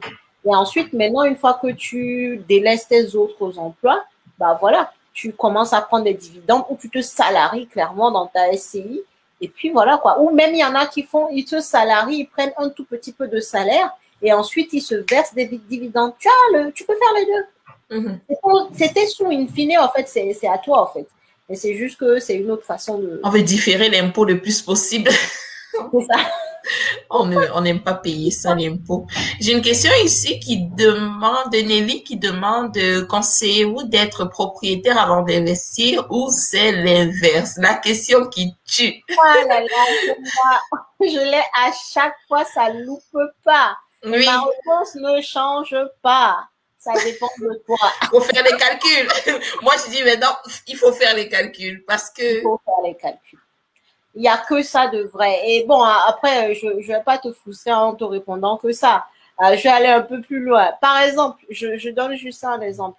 Tu habites à Paris. Paris, si tu veux acheter un bien à Paris, ça coûte énormément plus cher que si tu veux louer le même bien. Donc, partant de là, ton calcul est simple. Si combien ça coûte à peu près un appartement un appartement, oui, de chambres? deux chambres. Oui. Ah ouais, tu tapes dans les 350 000 euros, Euros. OK. 400 000 euros. Même en temps de crise, là, présentement, parce que ça a baissé Même apparemment. en temps de crise, on dit qu'à Paris, ça a baissé, mais il faut voir la baisse dont on parle. Hein. Ce n'est pas non plus des baisses folles où tu peux faire de belles affaires. Tu vois, Paris, ça reste toujours Paris, quoi. Et j'ai appris qu'il y a des capitales où c'est beaucoup plus cher que là. On est, selon les endroits, tu es à 10 000 euros du mètre carré. Des fois, tu peux être à 12 000 euros du mètre carré, tu vois. Mais apparemment, il y a d'autres villes, je crois que c'est en Chine ou au Japon, je sais pas, où tu es à 20 000 euros, tu vois, des trucs. Oh, oui. Donc, à ces tarifs-là, si tu arrives à louer, toi, un 2 pièces, je sais pas, à 1300 euros, tu sais que ce même OK. 2 pièces, tu dois là. Tu es capable de louer à 1300 euros un deux chambres. Ouais, tu es capable. Oui, OK. oui. C'est ça, en fait. Tu peux aller jusqu'à 1300 et je me demande s'il n'y en a pas plus cher. Mais c'est un exemple. Si tu dois mettre 1300 euros pour louer un 3 pièces, donc un 2 chambres salon, et que à l'achat, ce même 3 pièces va te coûter 1500, 1600, 1800 euros par mois, ton calcul est fait, tu restes en location. Sinon, tu vas perdre de l'argent tous les mois, en fait. Oui. C'est ça le calcul qu'il faut faire. Tu vois? Donc, ça dépend de toi. Tout ce que moi je dis, c'est que tu peux acheter d'abord ta résidence principale si et seulement si tu fais en sorte que elle te laisse de la marge en termes de taux d'endettement pour que tu puisses investir par la suite. Si tu achètes ta résidence principale et qu'au final tu atteins les 35% de taux d'endettement, bah, tu n'as plus de marge pour pouvoir aller demander d'autres crédits. Hein? Il y a aussi ces informations-là, ces données-là à prendre en compte, quoi. Exact. Il y a beaucoup de choses à prendre en compte. Moi, je dis souvent, il faut regarder parce que quand tu prends un prêt immobilier, il faut savoir que les premières années, tu payes beaucoup plus, enfin, tu payes autant d'intérêts que de capital. Ouais. Donc, dépendamment de ta situation financière, parce que j'aime beaucoup ramener les gens à leur propre situation financière, là, sortir un peu du projet d'investissement, mais revenir dans leurs finances, voir un peu par rapport à la capacité de gestion à la capacité financière du ménage, dans le fond, regarder, OK, là, je m'en vais peut-être prendre un bien qui va me coûter 3000 en mensualité hypothécaire, la moitié va aller dans les intérêts versus rester en location où je paye 1000 $ de loyer, 1500 $ que je jette en intérêt versus le 1000 $ de loyer que je suis en train de perdre, entre guillemets. Faut faire le calcul. Et lorsqu'on achète un bien aussi, il y a d'autres charges qui viennent avec. Il y a les taxes, il y a les frais d'entretien, il y a beaucoup d'autres frais. Mais en même temps, relativement aussi, lorsque tu achètes un bien, il y a une plus-value qui vient avec ça. Ça prend de la valeur quand même. Hein. Fait que, Ça peut prendre de la valeur selon là où tu achètes. Exactement. Mais c'est comme ça. tu dis, c'est ça, en fait. Il faut faire les calculs. Moi, personnellement, et j'aime bien ramener les choses à moi, j'ai d'abord acheté ma résidence principale et ensuite j'ai investi dans le locatif. Ça ne m'a pas empêché en fait de le faire parce Voilà. que oui, j'avais le taux d'endettement qui n'était pas encore plafonné, donc j'ai pas eu de problème à être suivi pour faire de l'immobilier locatif, tu vois. Et moi, en plus, j'ai fait dans le neuf plus que j'ai fait construire ma maison. Est-ce que tu étais déjà consciente de, Non. tu connaissais un peu bien l'investissement ou tu as vraiment fait comme tout le monde, on va dire? Non, non, non, pas du tout. Je connaissais pas l'investissement. Clairement, franchement, je connaissais pas. Sinon, j'aurais pas construit. J'aurais pris une vieille maison que j'aurais retapée.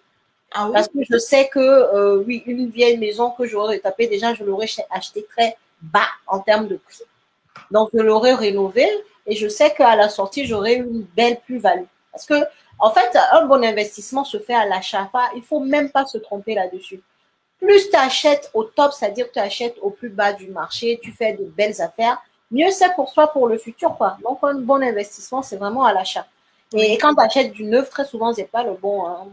Donc, Et j'aime aussi dire que dans le fond, l'investisseur, c'est celui qui va donner un peu, je vais dire, l'investissement rentable. C'est l'investisseur qui va donner de la valeur au bien qu'il va acquérir. ça.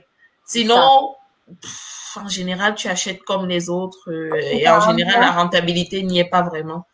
Et j'aime bien prendre cet exemple. Quelqu'un qui a un bien qui est parfait, c'est-à-dire un bien qui est tout nickel, qui est, voilà, mis au goût du jour. Comment toi, investisseur, tu vas lui expliquer que tu vas acheter ça au plus bas que le prix du marché? C'est Donc, ça. souvent, si tu ne peux pas acheter plus bas que le prix du marché, bah, la rentabilité ne peut pas suivre. Ce qui fait qu'on est rentable, c'est qu'on va dénicher des biens, voilà, qui ont des défauts, quoi, que tu Oui. vas améliorer. Mais tu ne prends pas n'importe quel défaut, bien entendu. Tu prends des défauts qu'on peut réellement améliorer, tu Bien les sûr. améliores, mais comme il y a ces défauts-là, tu fais ça comme ça devant le vendeur. Oui, regarde, regarde, regarde. Donc, tu baisses le prix, tu baisses le prix. Et c'est Exact. à l'achat que tu fais une bonne affaire. Un bien Oui. nickel parfait, tu négocies pas. Et si tu ne peux pas négocier, tu achètes au-dessus, peut-être même du prix du marché, puisque le bien est nickel, peut-être que la Oui. personne va le vendre même plus cher que le prix du marché. Tu C'est ne ça. peux pas être rentable. Donc, c'est lié, hein, c'est clair. C'est ça, c'est ce que Chrissy dit, c'est ce qu'elle fait. Ici, il y avait Ouais. Jeanne qui demandait que pensez-vous de l'achat-revente en Europe? Est-ce que c'est plus rentable que l'immeuble de rapport? Ouh, l'achat-revente, c'est top aussi. Hein. C'est très, très bien, hein, l'achat-revente. Hein.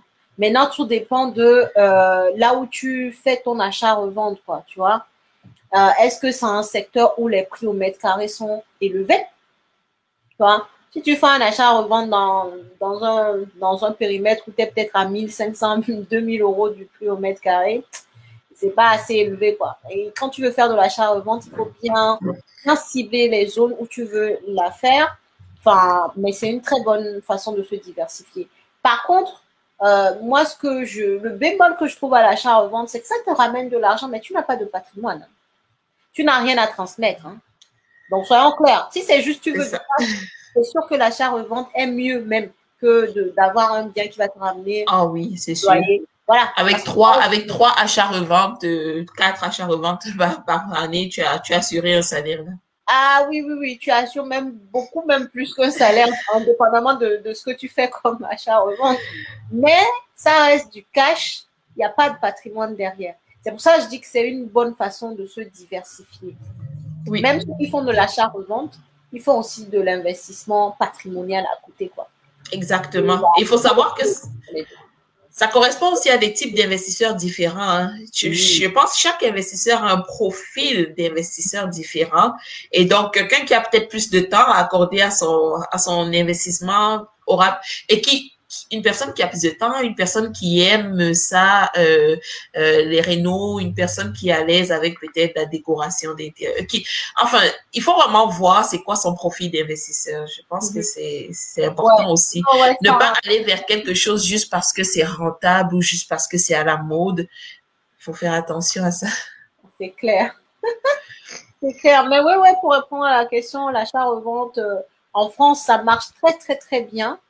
Et je pense que chez toi aussi, au Canada, ça doit très, très bien marcher. Maintenant, en France, c'est vrai que quand tu es un particulier, tu peux pas le faire non plus indéfiniment, quoi. Tu vois, tu dois pas avoir cette notion de répétabilité. Sinon, on va te qualifier en marchand de biens, qui est vraiment la profession qui est autorisée à vraiment, faire marchander de l'immobilier, quoi, tu vois.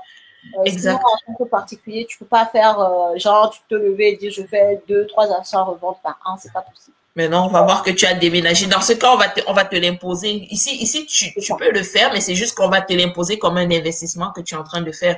C'est pas que tu vas changer de maison, tu vas déménager à chaque 6 mois ou à chaque année pour dire, oh, ben, j'achète un bien à rabais, je le retape. Oui, c'était ma maison, là, je déménage. Non, tu peux pas le faire. Mais une astuce quand même, un truc que je conseillerais aux gens, tu vois, par exemple, tu te dis, je vais démarrer tranquillement en immobilier. Tu dis, je vais acheter ma résidence principale. Bah, achète ta résidence principale en mode investisseur. Parce que quoi? Parce que on sait que la première résidence principale que tu achètes là, tu vas pas vieillir dedans là. Très, très souvent, on change. Donc, toi, maintenant, tu vas aller trouver la bonne affaire. Donc, un bien que tu achètes en dessous du prix du marché, pour lequel, du coup, tu viens donner un peu plus de valeur et, du coup, qui va te rapporter de la plus-value. Et en France, quand tu vends ta résidence principale, tu ne payes pas d'impôt. C'est ça. Si tu veux commencer tout doucement en immobilier, tu te dis, ouais, j'hésite entre ma résidence principale et locative. Bon, ok, mais j'ai peur des locataires et tout ça. Bah, commence par ta résidence principale, mais achète en mode investisseur. Et ça, j'en parle même dans la formation. D'ailleurs, il y a des personnes qui sont là, qui vont plutôt d'abord acheter leur résidence principale. Et pour moi, c'est très bien. Le plus important, c'est de bien acheter, quoi. C'est ça. Achète bien pour gagner de l'argent. Absolument, il faut bien acheter, il faut bien acheter. J'avais fait une vidéo sur ma première résidence principale et comment j'avais perdu de l'argent avec ça. Oui, parce que quand tu connais pas en immobilier, tu achètes parce que tout le monde le fait, on achète, on ne réfléchit pas, on n'y pense même pas. Alors que regarde là maintenant pour la deuxième résidence principale où j'ai habité, pour moi, là, c'était, je m'en fous d'avoir une piscine, je m'en fous d'avoir, non. Pour moi, c'est quoi le potentiel? Mettons même que demain, je sors de là. Comment est-ce que je fais pour optimiser ce bien-là? Et c'est ça. On a une autre vision après. On voit les choses autrement et on a d'autres intérêts sur un bien. On ne regarde plus un bien comme monsieur et madame tout le monde. Et c'est ça qui est bien, quoi. Et là, tu te fais, moi, avoir. Et ce que je dis souvent, c'est que les gens, la majorité des personnes achètent leur résidence principale en fonction de ce que la banque leur a dit. La banque a dit, elle peut me prêter jusqu'à 300 000 euros. Bon, j'allais chercher. Si je trouve qu'un bien coûte 300 000 euros, bon, bah, c'est que je peux l'acheter. Aïe! Au moins, cette erreur-là, je ne l'ai pas faite, heureusement, Dieu merci. Oui, parce que parfois, dès que tu as la préapprobation hypothécaire, on te dit 400 000. Tu vas chercher parfois même la maison à 450 000 parce que tu espères que tu vas négocier, ça va baisser. Et que ça va passer. Ah non, ça c'est... Mais le nombre de personnes qui font ça, tu vois.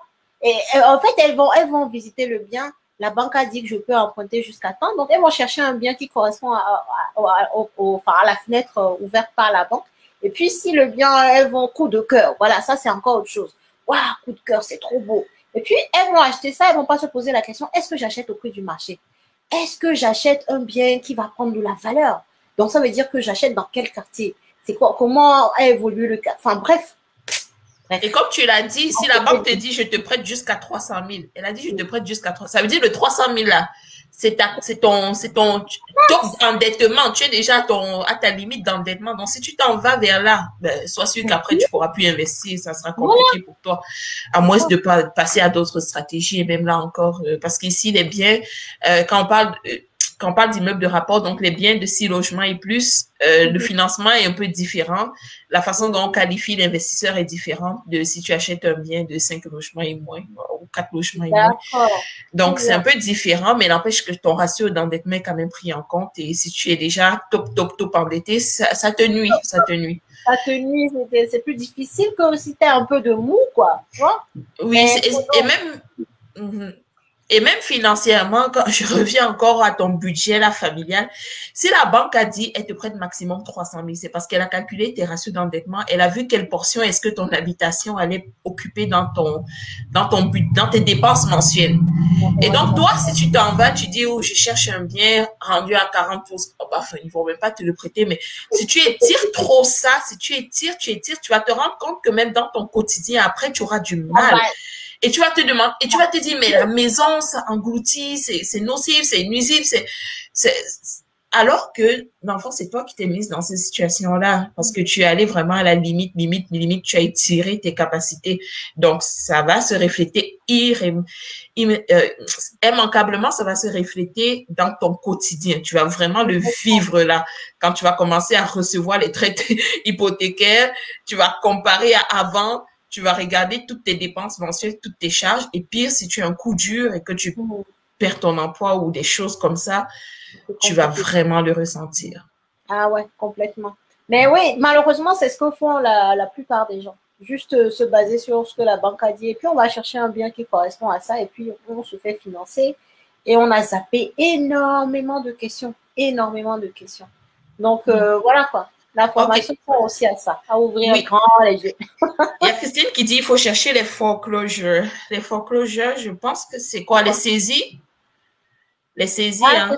En tout cas, les aubaines là, les saisies de biens immobiliers, les choses, les ventes sous contrôle de justice, des choses comme ça peut être de bonnes occasions. Oui, oui, oui. Ici aussi, hein, des fois, ça peut être de bonnes occasions. Mais moi, je dis quand on veut démarrer dans l'immobilier, c'est pas non plus là où il faut aller chercher, quoi. Souvent, les gens qui font de bonnes affaires, que moi je remarque, c'est des gens qui sont déjà des habitués, quoi.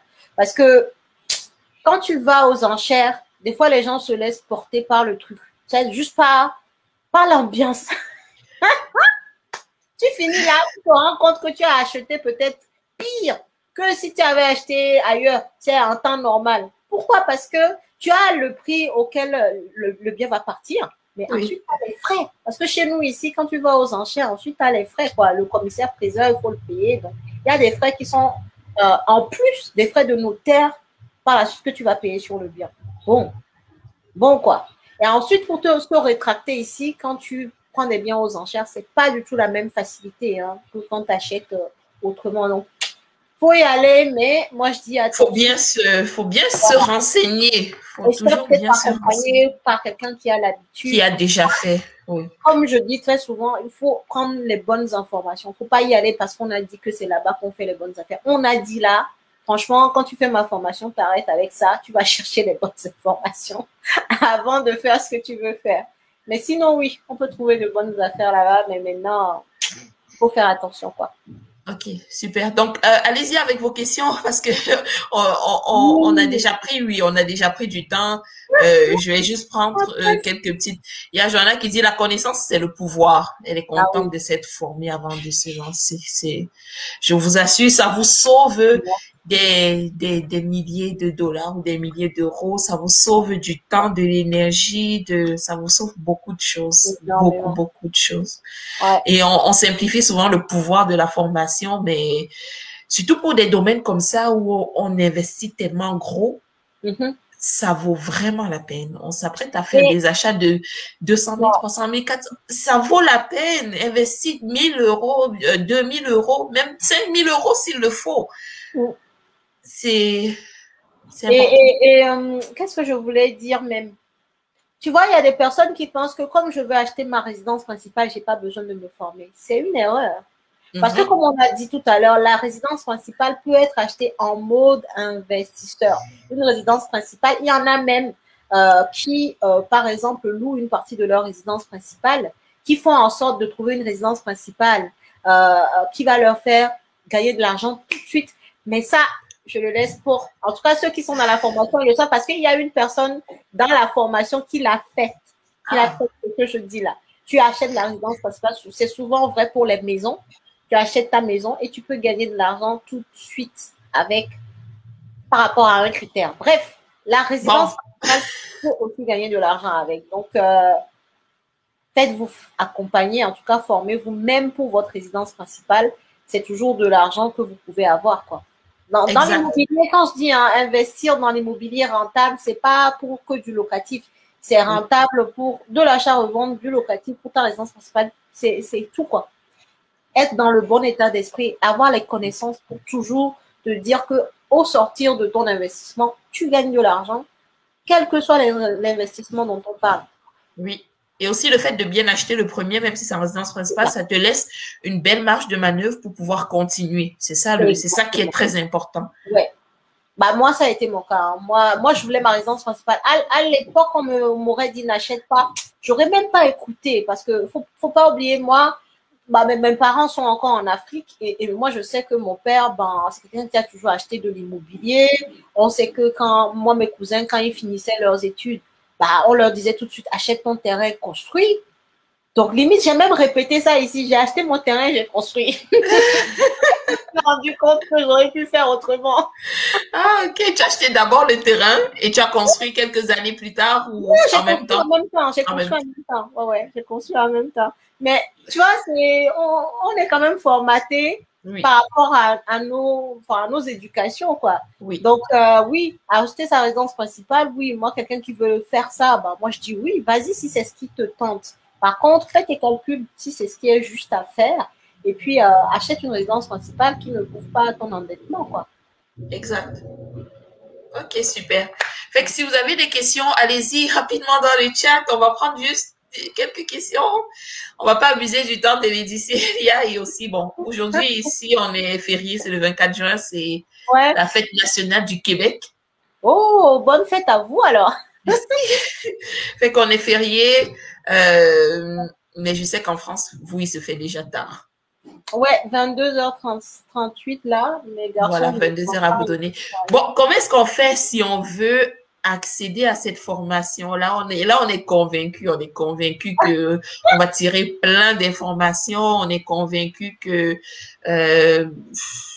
on va ressortir de là enrichi, peu importe notre projet, que ce soit résidence principale ou investissement.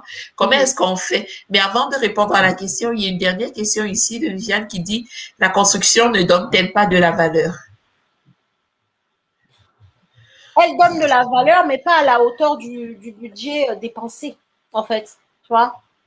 Elle donne de la valeur, mais voilà, quand tu achètes de l'ancien, donc l'ancien a des travaux, et donc tu achètes, comme on a dit, tu achètes au bon prix, bien en dessous du prix du marché, oui, que tu rénoves, tu vas plus t'en tirer que quand tu achètes ton terrain, que tu fais construire. Faut pas oublier que les constructions, en fait, c'est aux nouvelles normes. Aujourd'hui, on est sur la RT 2012. Enfin, en ce qui concerne la France, c'est en gros les règlements thermiques, quoi. En gros, ton logement doit être doit consommer le plus bas énergie que possible. Tu vois, t'as la réglementation qui fait même que les matériaux qu'on utilise changent et les coûts avec la façon de chauffer ton logement peut changer. Enfin, il y a des choses que quand tu construis, tu te mets aux normes du jour et ça a un coût dans ta construction. Donc, tout ça mis bout en bout, une construction coûte plus cher que si tu achètes de l'ancien. Donc, ça donne de la valeur, oui, vu que c'est neuf, mais ça ne donne pas de la valeur tout de suite à hauteur de ce que tu dépenses dessus. Hein? Oui. Et ne simplifiez pas le... Vas-y, désolé, vas-y. Non, je dis en tout cas de ce que moi j'en connais, quoi. Après, oui, si tu arrives à trouver un terrain à Paris et que tu construis, oui, tu peux le vendre. Oui. Mais vu que ce n'est même plus d'actualité, c'est même plus possible. Je ne sais même pas s'il y a encore un terrain de disponible dans les grandes villes, tu vois. Donc, euh, donc voilà, la construction, c'est bien, mais peut-être d'autres types, tu vois. Si tu construis un immeuble et que tu vends les appartements à la découpe, là, on revient sur l'achat-revente. Ça, c'est pas pareil. J'ai un terrain sur lequel je vais faire ça dans les années à venir. Mais ça, c'est pas du tout pareil Oui. que la construction classique d'une maison. Ça, tu gagnes de l'argent. Ouais. Ok, genre tu construis et tu fais de la copropriété divise. C'est Genre ça. tu. Tu as un grand terrain, tu construis, tu construis peut-être des maisons jumelles, en fait. Ok, ok. Tu construis la même, mais voilà, miroir, et Oui, tu vends et séparément tu à vends. deux Oui, familles. Ou sinon, tu fais enfin, deux, trois étages, tu fais des appartements et et tu tu vends les à la. vends. Et ça, je Exactement. peux le faire parce que j'ai une SCI et justement, le bien qui est à SCI est sur un grand terrain. Il y a une partie du terrain qui est vide. Qui est Et on vide. attend que la SCI engrange du cash et ensuite, on va faire ce projet-là. Ben voilà. Voilà les stratégies en fait qu'on vous donne. Ouais, des stratégies qui valent, mais c'est Et cadeau. C'est cadeau. oui, ici, Amazie qui dit ici au Québec, construire du neuf a du vent en voile, a du vent dans les voiles, oui. Il y a beaucoup d'avantages à construire du neuf aussi. Il y a beaucoup d'avantages. En fait, construire du neuf, du vieux, moi, je reviens toujours à c'est quoi ton profil d'investisseur. Hein. Parce qu'on a beau te dire ça c'est bien, ça c'est pas bien, mais écoute, si construire du neuf avec tout ce que ça implique comme préparation, comme plan avec les architectes et tout, Ouais, comme travaux, suivi de travaux, bravo. si quand tu penses à tout ça, tu commences à juste trembler, Ah oui, faut faire attention, ou en tout cas forme-toi très très bien sur le neuf avant de te lancer. c'est Ça, ça, là, c'est ça. c'est ça. Et le neuf a ses avantages, comme ici, par exemple, le neuf, pendant les 5 premières années, les loyers ne sont pas contrôlés, donc tu peux jouer avec tes loyers comme tu veux, comme tu veux. Ah, ok. Oui, absolument. Tu peux les mettre à 1000 $. Le lendemain, tu les mets enfin, quand le locataire s'en va, là, tu les mets à 2000 $. C'est pas contrôlé. Même si le locataire est encore là, tu peux jouer avec les loyers. Et aussi, il y a beaucoup d'avantages. Avec la COVID, par exemple, des gens qui construisent beaucoup dans le neuf ont vu les prix des matériaux exploser. Ici, le coût du, Ici aussi, c'est hein. ça. Donc, il a fallu encaisser ces coûts-là. Quand tu es dans le neuf aussi, il faut savoir bien planifier tes coûts. Il faut Mhm. connaître vraiment très bien la construction. Sinon, tu risques d'être dépassé. Dans l'ancien, comme tu as dit, tu as donné une stratégie, par exemple, qui est de faire les travaux tout de suite en partant. Ouais, Comme ça t'évite d'avoir à les le mot planifier déteste. plus tard. Et c'est ça, dans l'ancien, l'avantage aussi avec les travaux, c'est que du point de vue fiscal, et Mhm. moi, quand j'ai commencé à investir en immobilier au début, j'étais comme, oh, je veux pas faire des travaux parce que j'étais pas à l'aise avec. Mais quand j'ai vu la facture d'impôt que j'ai eu à payer, j'ai dit, non, non, ah, non, non, non, c'est quoi, non, moi, mon Mais mari faire était les comme, travaux, c'est mieux. mon mari était comme, pourquoi tu cherches où tu vas dépenser ton argent? Ça te gratte quoi? Il dit, mon cher, je préfère mettre l'argent là dans mon immeuble plutôt que de payer ça aux impôts. Les travaux, c'est un bel avantage fiscal. Ouais, ouais. Ça, je crois que les pays se rejoignent là-dessus. C'est normal, en fait, c'est du donnant-donnant. Tu donnes de la valeur au patrimoine existant, on te rend quelque chose. Et ce qu'on te rend souvent est très, très bien, quoi. Donc, Oui. faut pas négliger ça. Donc ici, j'ai une question rapide. Que recommandes-tu aux Canadiens qui veulent investir en France? Ce que je leur recommande, bah, c'est d'avoir beaucoup d'argent et de ne pas le faire tout seul. C'est-à-dire de toujours, tu vois, pour chercher le bien, par exemple, de passer par une agence ou moi, je fais la recherche de biens aussi, hein, ou des profils comme moi, mais de toujours se faire accompagner, en fait, quand tu es de l'étranger et que tu veux investir en France. Maintenant, le point important, je suppose que derrière la question, il y a aussi la question du financement. Quand tu veux investir en France ou que tu es à l'étranger, il faut avoir 30% d'apport. Ce n'est pas négociable. 30% d'apport. Et sachez que si tu es, par exemple, un profil, tu veux juste investir 100 000 €, bah, ça n'intéresse pas beaucoup les banques parce que ça fait beaucoup de paperasse pour si peu. C'est bizarre, hein, mais ça fait beaucoup de paperasse pour si peu de leur dire d'argent à prêter, quoi. Donc, ça commence à intéresser les banques à partir de 150, 160, 200 000 € de crédit. Et du coup, il faut ramener 60 000 €. Voilà. Faut être lourd en cash. Voilà. Il faut être lourd en cash parce que pour eux, ça représente un risque. Vous n'êtes pas sur place, vous n'êtes pas fiscalement résident français. Donc, c'est tout. La banque, c'est un gestionnaire de risque. Il ne faut pas aller chercher plus loin que ça. Donc, voilà, elle se couvre. Ok, super. Et bon, Madi renchérissait comme quoi, oui, on a 5 ans de grâce pour les loyers qu'on peut augmenter sans aucune limite. Bien. Et Edith qui disait, j'ai pas suivi la formation, mais c'est tellement intéressant, j'imagine. Je conseille à tous ceux qui n'ont pas encore acheté de résidence principale de prendre la formation avant l'achat. Merci, Edith. Merci. Bah oui, parce que Edith, je pense qu'elle elle est pas dans la formation, mais rejoins-nous. Rejoins-nous et tu verras, oui, que c'est très, très intéressant. D'ailleurs, de toute façon, hein, celles qui sont l'ont partagé. Voilà, moi, ça me fait plaisir aussi de voir que la majorité des gens qui rejoignent la formation, quand même, c'est des gens de la communauté. Donc, moi, c'est un plaisir pour moi et je donne beaucoup d'infos parce qu'il faut qu'on avance. Comme je le dis, je suis désolée s'il y a d'autres personnes, d'autres communautés, mais en tout cas, nous, notre communauté, on est vraiment en arrière sur ce sujet d'investissement dans la pierre. Gagner de l'argent avec la pierre, on est vraiment à la ramasse dessus. Donc, si on peut un peu élever le niveau, en étant plus nombreux, ce serait pas mal parce qu'il y a de la place pour tout le monde. Hein. Moi, je vois les biens tous les jours, je ne peux pas les acheter toute seule. Ça, vraiment, moi-même, je sais qu'il y a des limites. Donc, soyons plus nombreux dans ce business. Quoi. Exact. Et en plus, c'est un domaine où chacun a sa place, tout simplement. En plus, c'est même pas un domaine concurrentiel. Donc, voilà un domaine où chacun peut juste trouver sa place au soleil. On ne va pas les perruques où on va se dire, oh, vraiment, je suis désolée, mais je ne peux pas te promouvoir. Non, non. C'est ça. C'est ça. Il n'y a pas de concurrence. Tout le monde est là. La terre est versée. Les biens sont versés, comme on dit. Quel que soit là où vous êtes dans le monde, pensez à l'immobilier. Vous pouvez vraiment gagner de l'argent avec. Donc, allez-y, quoi. N'hésitez pas. C'est ça. Et faites-vous accompagner, que ce soit par Lady Célia, que ce soit par moi, que ce soit par d'autres personnes. Hein. Vous regardez des personnes qui investissent dans leur domaine, dans leur pays, parce que c'est toujours, on est, je veux dire, on connaît vraiment, on maîtrise vraiment où est-ce qu'on investit. Voilà.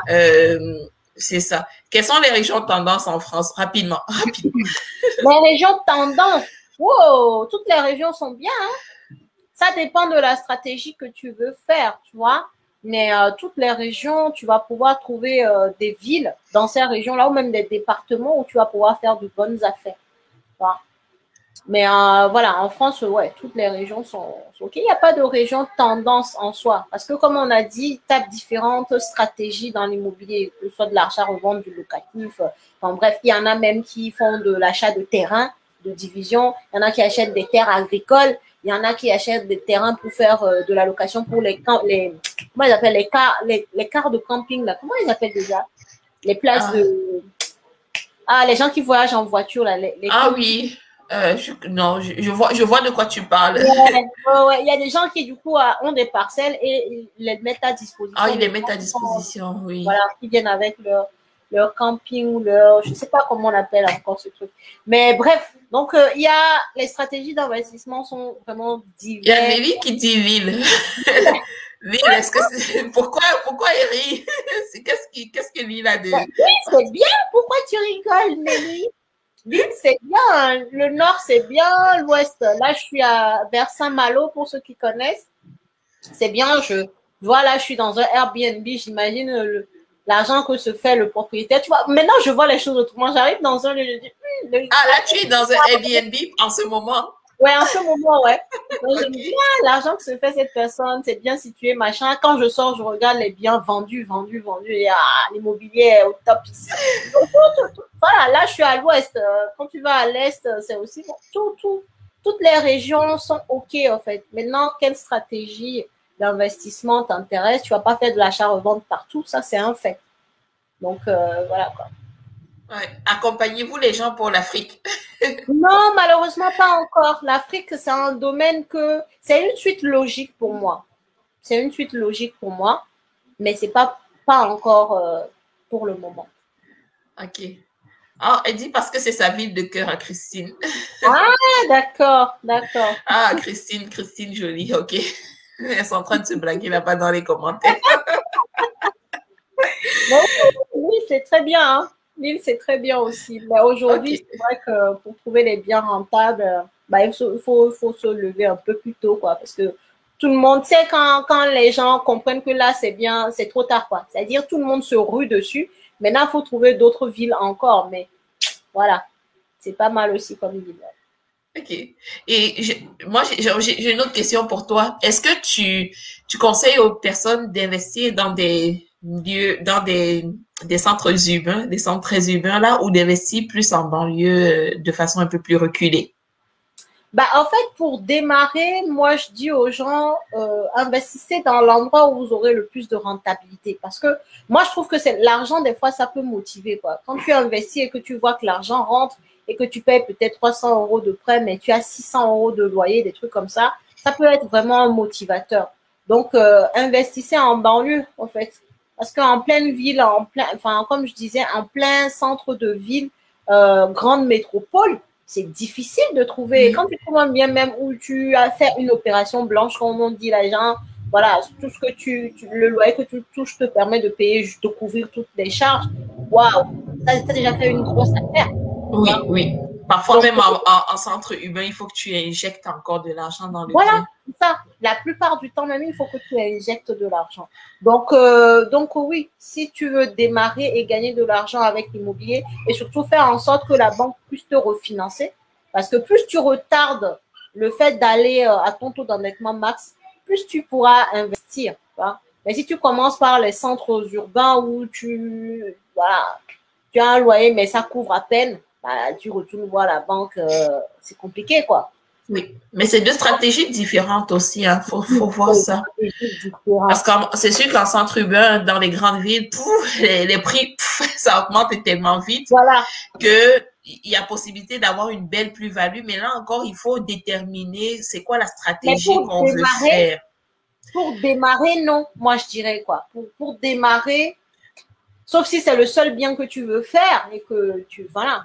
Mais sinon, si tu es dans une optique de gagner de l'argent et de pouvoir réinvestir, Réinvestir. peut-être que le centre-ville pur n'est peut-être pas la bonne idée, quoi. Ou sinon, si tu es dans un centre-ville où on te permet de faire de la location courte durée toute l'année, mais même Oui. en faisant ça, tu peux pas, en fait, en France, tu peux pas aller voir la banque et dire, moi, je veux faire de la location courte durée et qu'elle compte, en fait, les loyers de la location courte durée.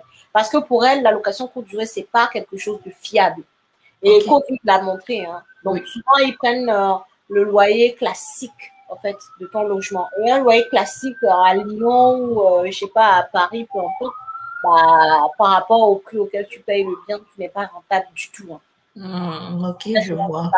Même si tu fais de la colocation, c'est difficile, c'est vraiment très très difficile, quoi. Oui. Donc voilà, moi je dirais voilà un peu la banlieue mais encore une fois, quelle est ta propre stratégie à toi, quoi. Oui. Et aussi, vous n'avez pas ce système de refinancement qui permet de refinancer un bien après une certaine période. Non, nous on n'a pas ça, hein. C'est vrai que j'en Oui. ai entendu parler pour les États-Unis. Oui. Pour le Canada aussi.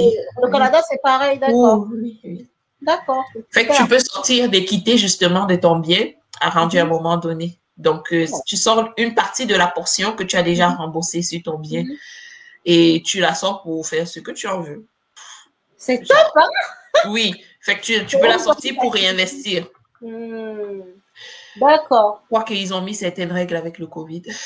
Ah, Maintenant, il y a quelques restrictions, mais je vais dire, c'est encore possible. C'est encore possible. bah, nous, en fait, ils ne font pas ça, c'est-à-dire ils te sortent pas l'argent. Maintenant, ça compte dans ton patrimoine Ça net compte. C'est déjà ça. remboursé. C'est ça. C'est Donc, ils déjà ne te bien. le donnent pas.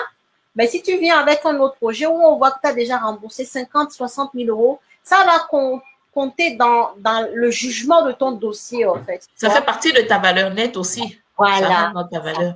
c'est ça. OK. Donc, c'est quand même compté. Oh, super, merci. Merci beaucoup. Je sais qu'on a étiré, on a étiré, on a étiré. Allô, Sylvie, même si tu nous as rejoint à la fin. Allô à tous ceux qui sont là. J'espère que vous avez aimé. Moi, en tout cas, j'ai trouvé ça très, très enrichissant. Bon. Euh, et donc, ma question, je reviens sur ma question. Il ne faut pas qu'on l'oublie. Comment est-ce qu'on fait si on veut avoir accès à la formation, à ton accompagnement? Alors, comment est-ce qu'on fait? Bah, je pense que ta communauté, bah, comme je l'ai dit, hein, moi, quand je viens ici, du coup, je viens avec de bonnes choses. Donc, je vais te laisser un lien que tu vas laisser à ta communauté. Du coup, vous passez par ce lien-là, vous allez accéder tout de suite à la page ou au site internet, en fait, pour prendre la formation. Et avec cette page, vous avez 30% de réduction. Par contre, comme tu le sais aussi, je mets quand même des limites à ça. Des limites. Donc, vous avez entendu, attendez. Vous avez entendu 30%. On a dit 30%. C'est beaucoup, 30%. Ouais, c'est beaucoup, ouais. Fait que, beaucoup. profitez-en. Donc là, je vais laisser jusqu'à dimanche. Voilà. Donc ça fait combien? Ça fait quelques 3 jours. jours. Ouais, 3 jours.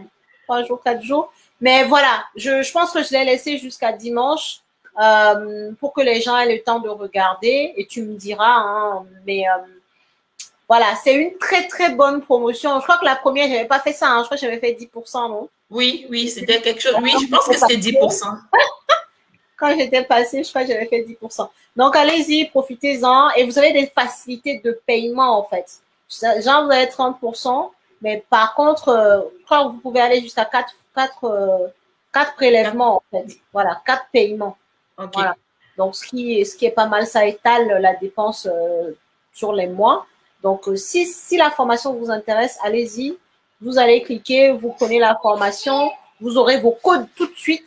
La formation elle-même débute le 1er juillet, donc vous aurez accès aux modules. Les modules, les 10 modules de la formation ne sont pas débloqués tous en même temps. D'accord? Vous avez les 3 premiers modules, après les autres modules se débloquent au fil des semaines. Pourquoi? Parce que ça ne sert à rien, vous allez vous perdre. Non, ça sert à rien. Moi, je préfère débloquer les modules pour qu'à chaque séance de la semaine, à chaque séance de coaching qu'on fait, qu'on parle des modules qui ont été débloqués, plus d'autres questions.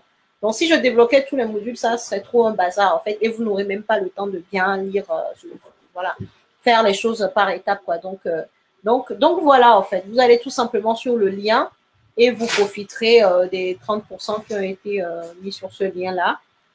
Et vous nous rejoignez tout simplement. Et moi, j'ai dit, même si vous n'êtes pas en France, vous avez probablement des amis ou de la famille ou peu importe qui habitent là-bas. Fait que partagez l'information. Ça va vraiment aider quelqu'un qui en a besoin. Et c'est quelque chose à faire. Souvent, on se pose la question, oh, est-ce que l'info que j'ai là, ça peut intéresser quelqu'un? Si, dis déjà en fait. On est souvent pas dans la tête des gens, donc dites déjà l'information, faites passer l'information et après, si ça n'intéresse pas la personne, bah, elle zappe. Mais au moins, faites la démarche de donner, de partager les bonnes informations, en fait, qui peuvent faire avancer quelqu'un si ça lui parle, quoi. Donc, voilà, ça. je peux vous inviter à partager. Donc, partagez le live, partagez le lien que je vais vous mettre là dans les commentaires. Ça a été un plaisir d'écouter deux belles dames. Merci. Qui maîtrisent le sujet. Merci beaucoup Nelly. Merci de nous suivre. Donc, merci encore à toi, Lady Célia. J'ai vraiment abusé de ton temps cette fois, c'est fou. Cette fois-ci, hein, vraiment, on a joué comme ça. Désolée. Désolée, vraiment. Merci, maman, merci. Pas, donc ça va. Ah oui, ok, bon. Ok. Mais quand même.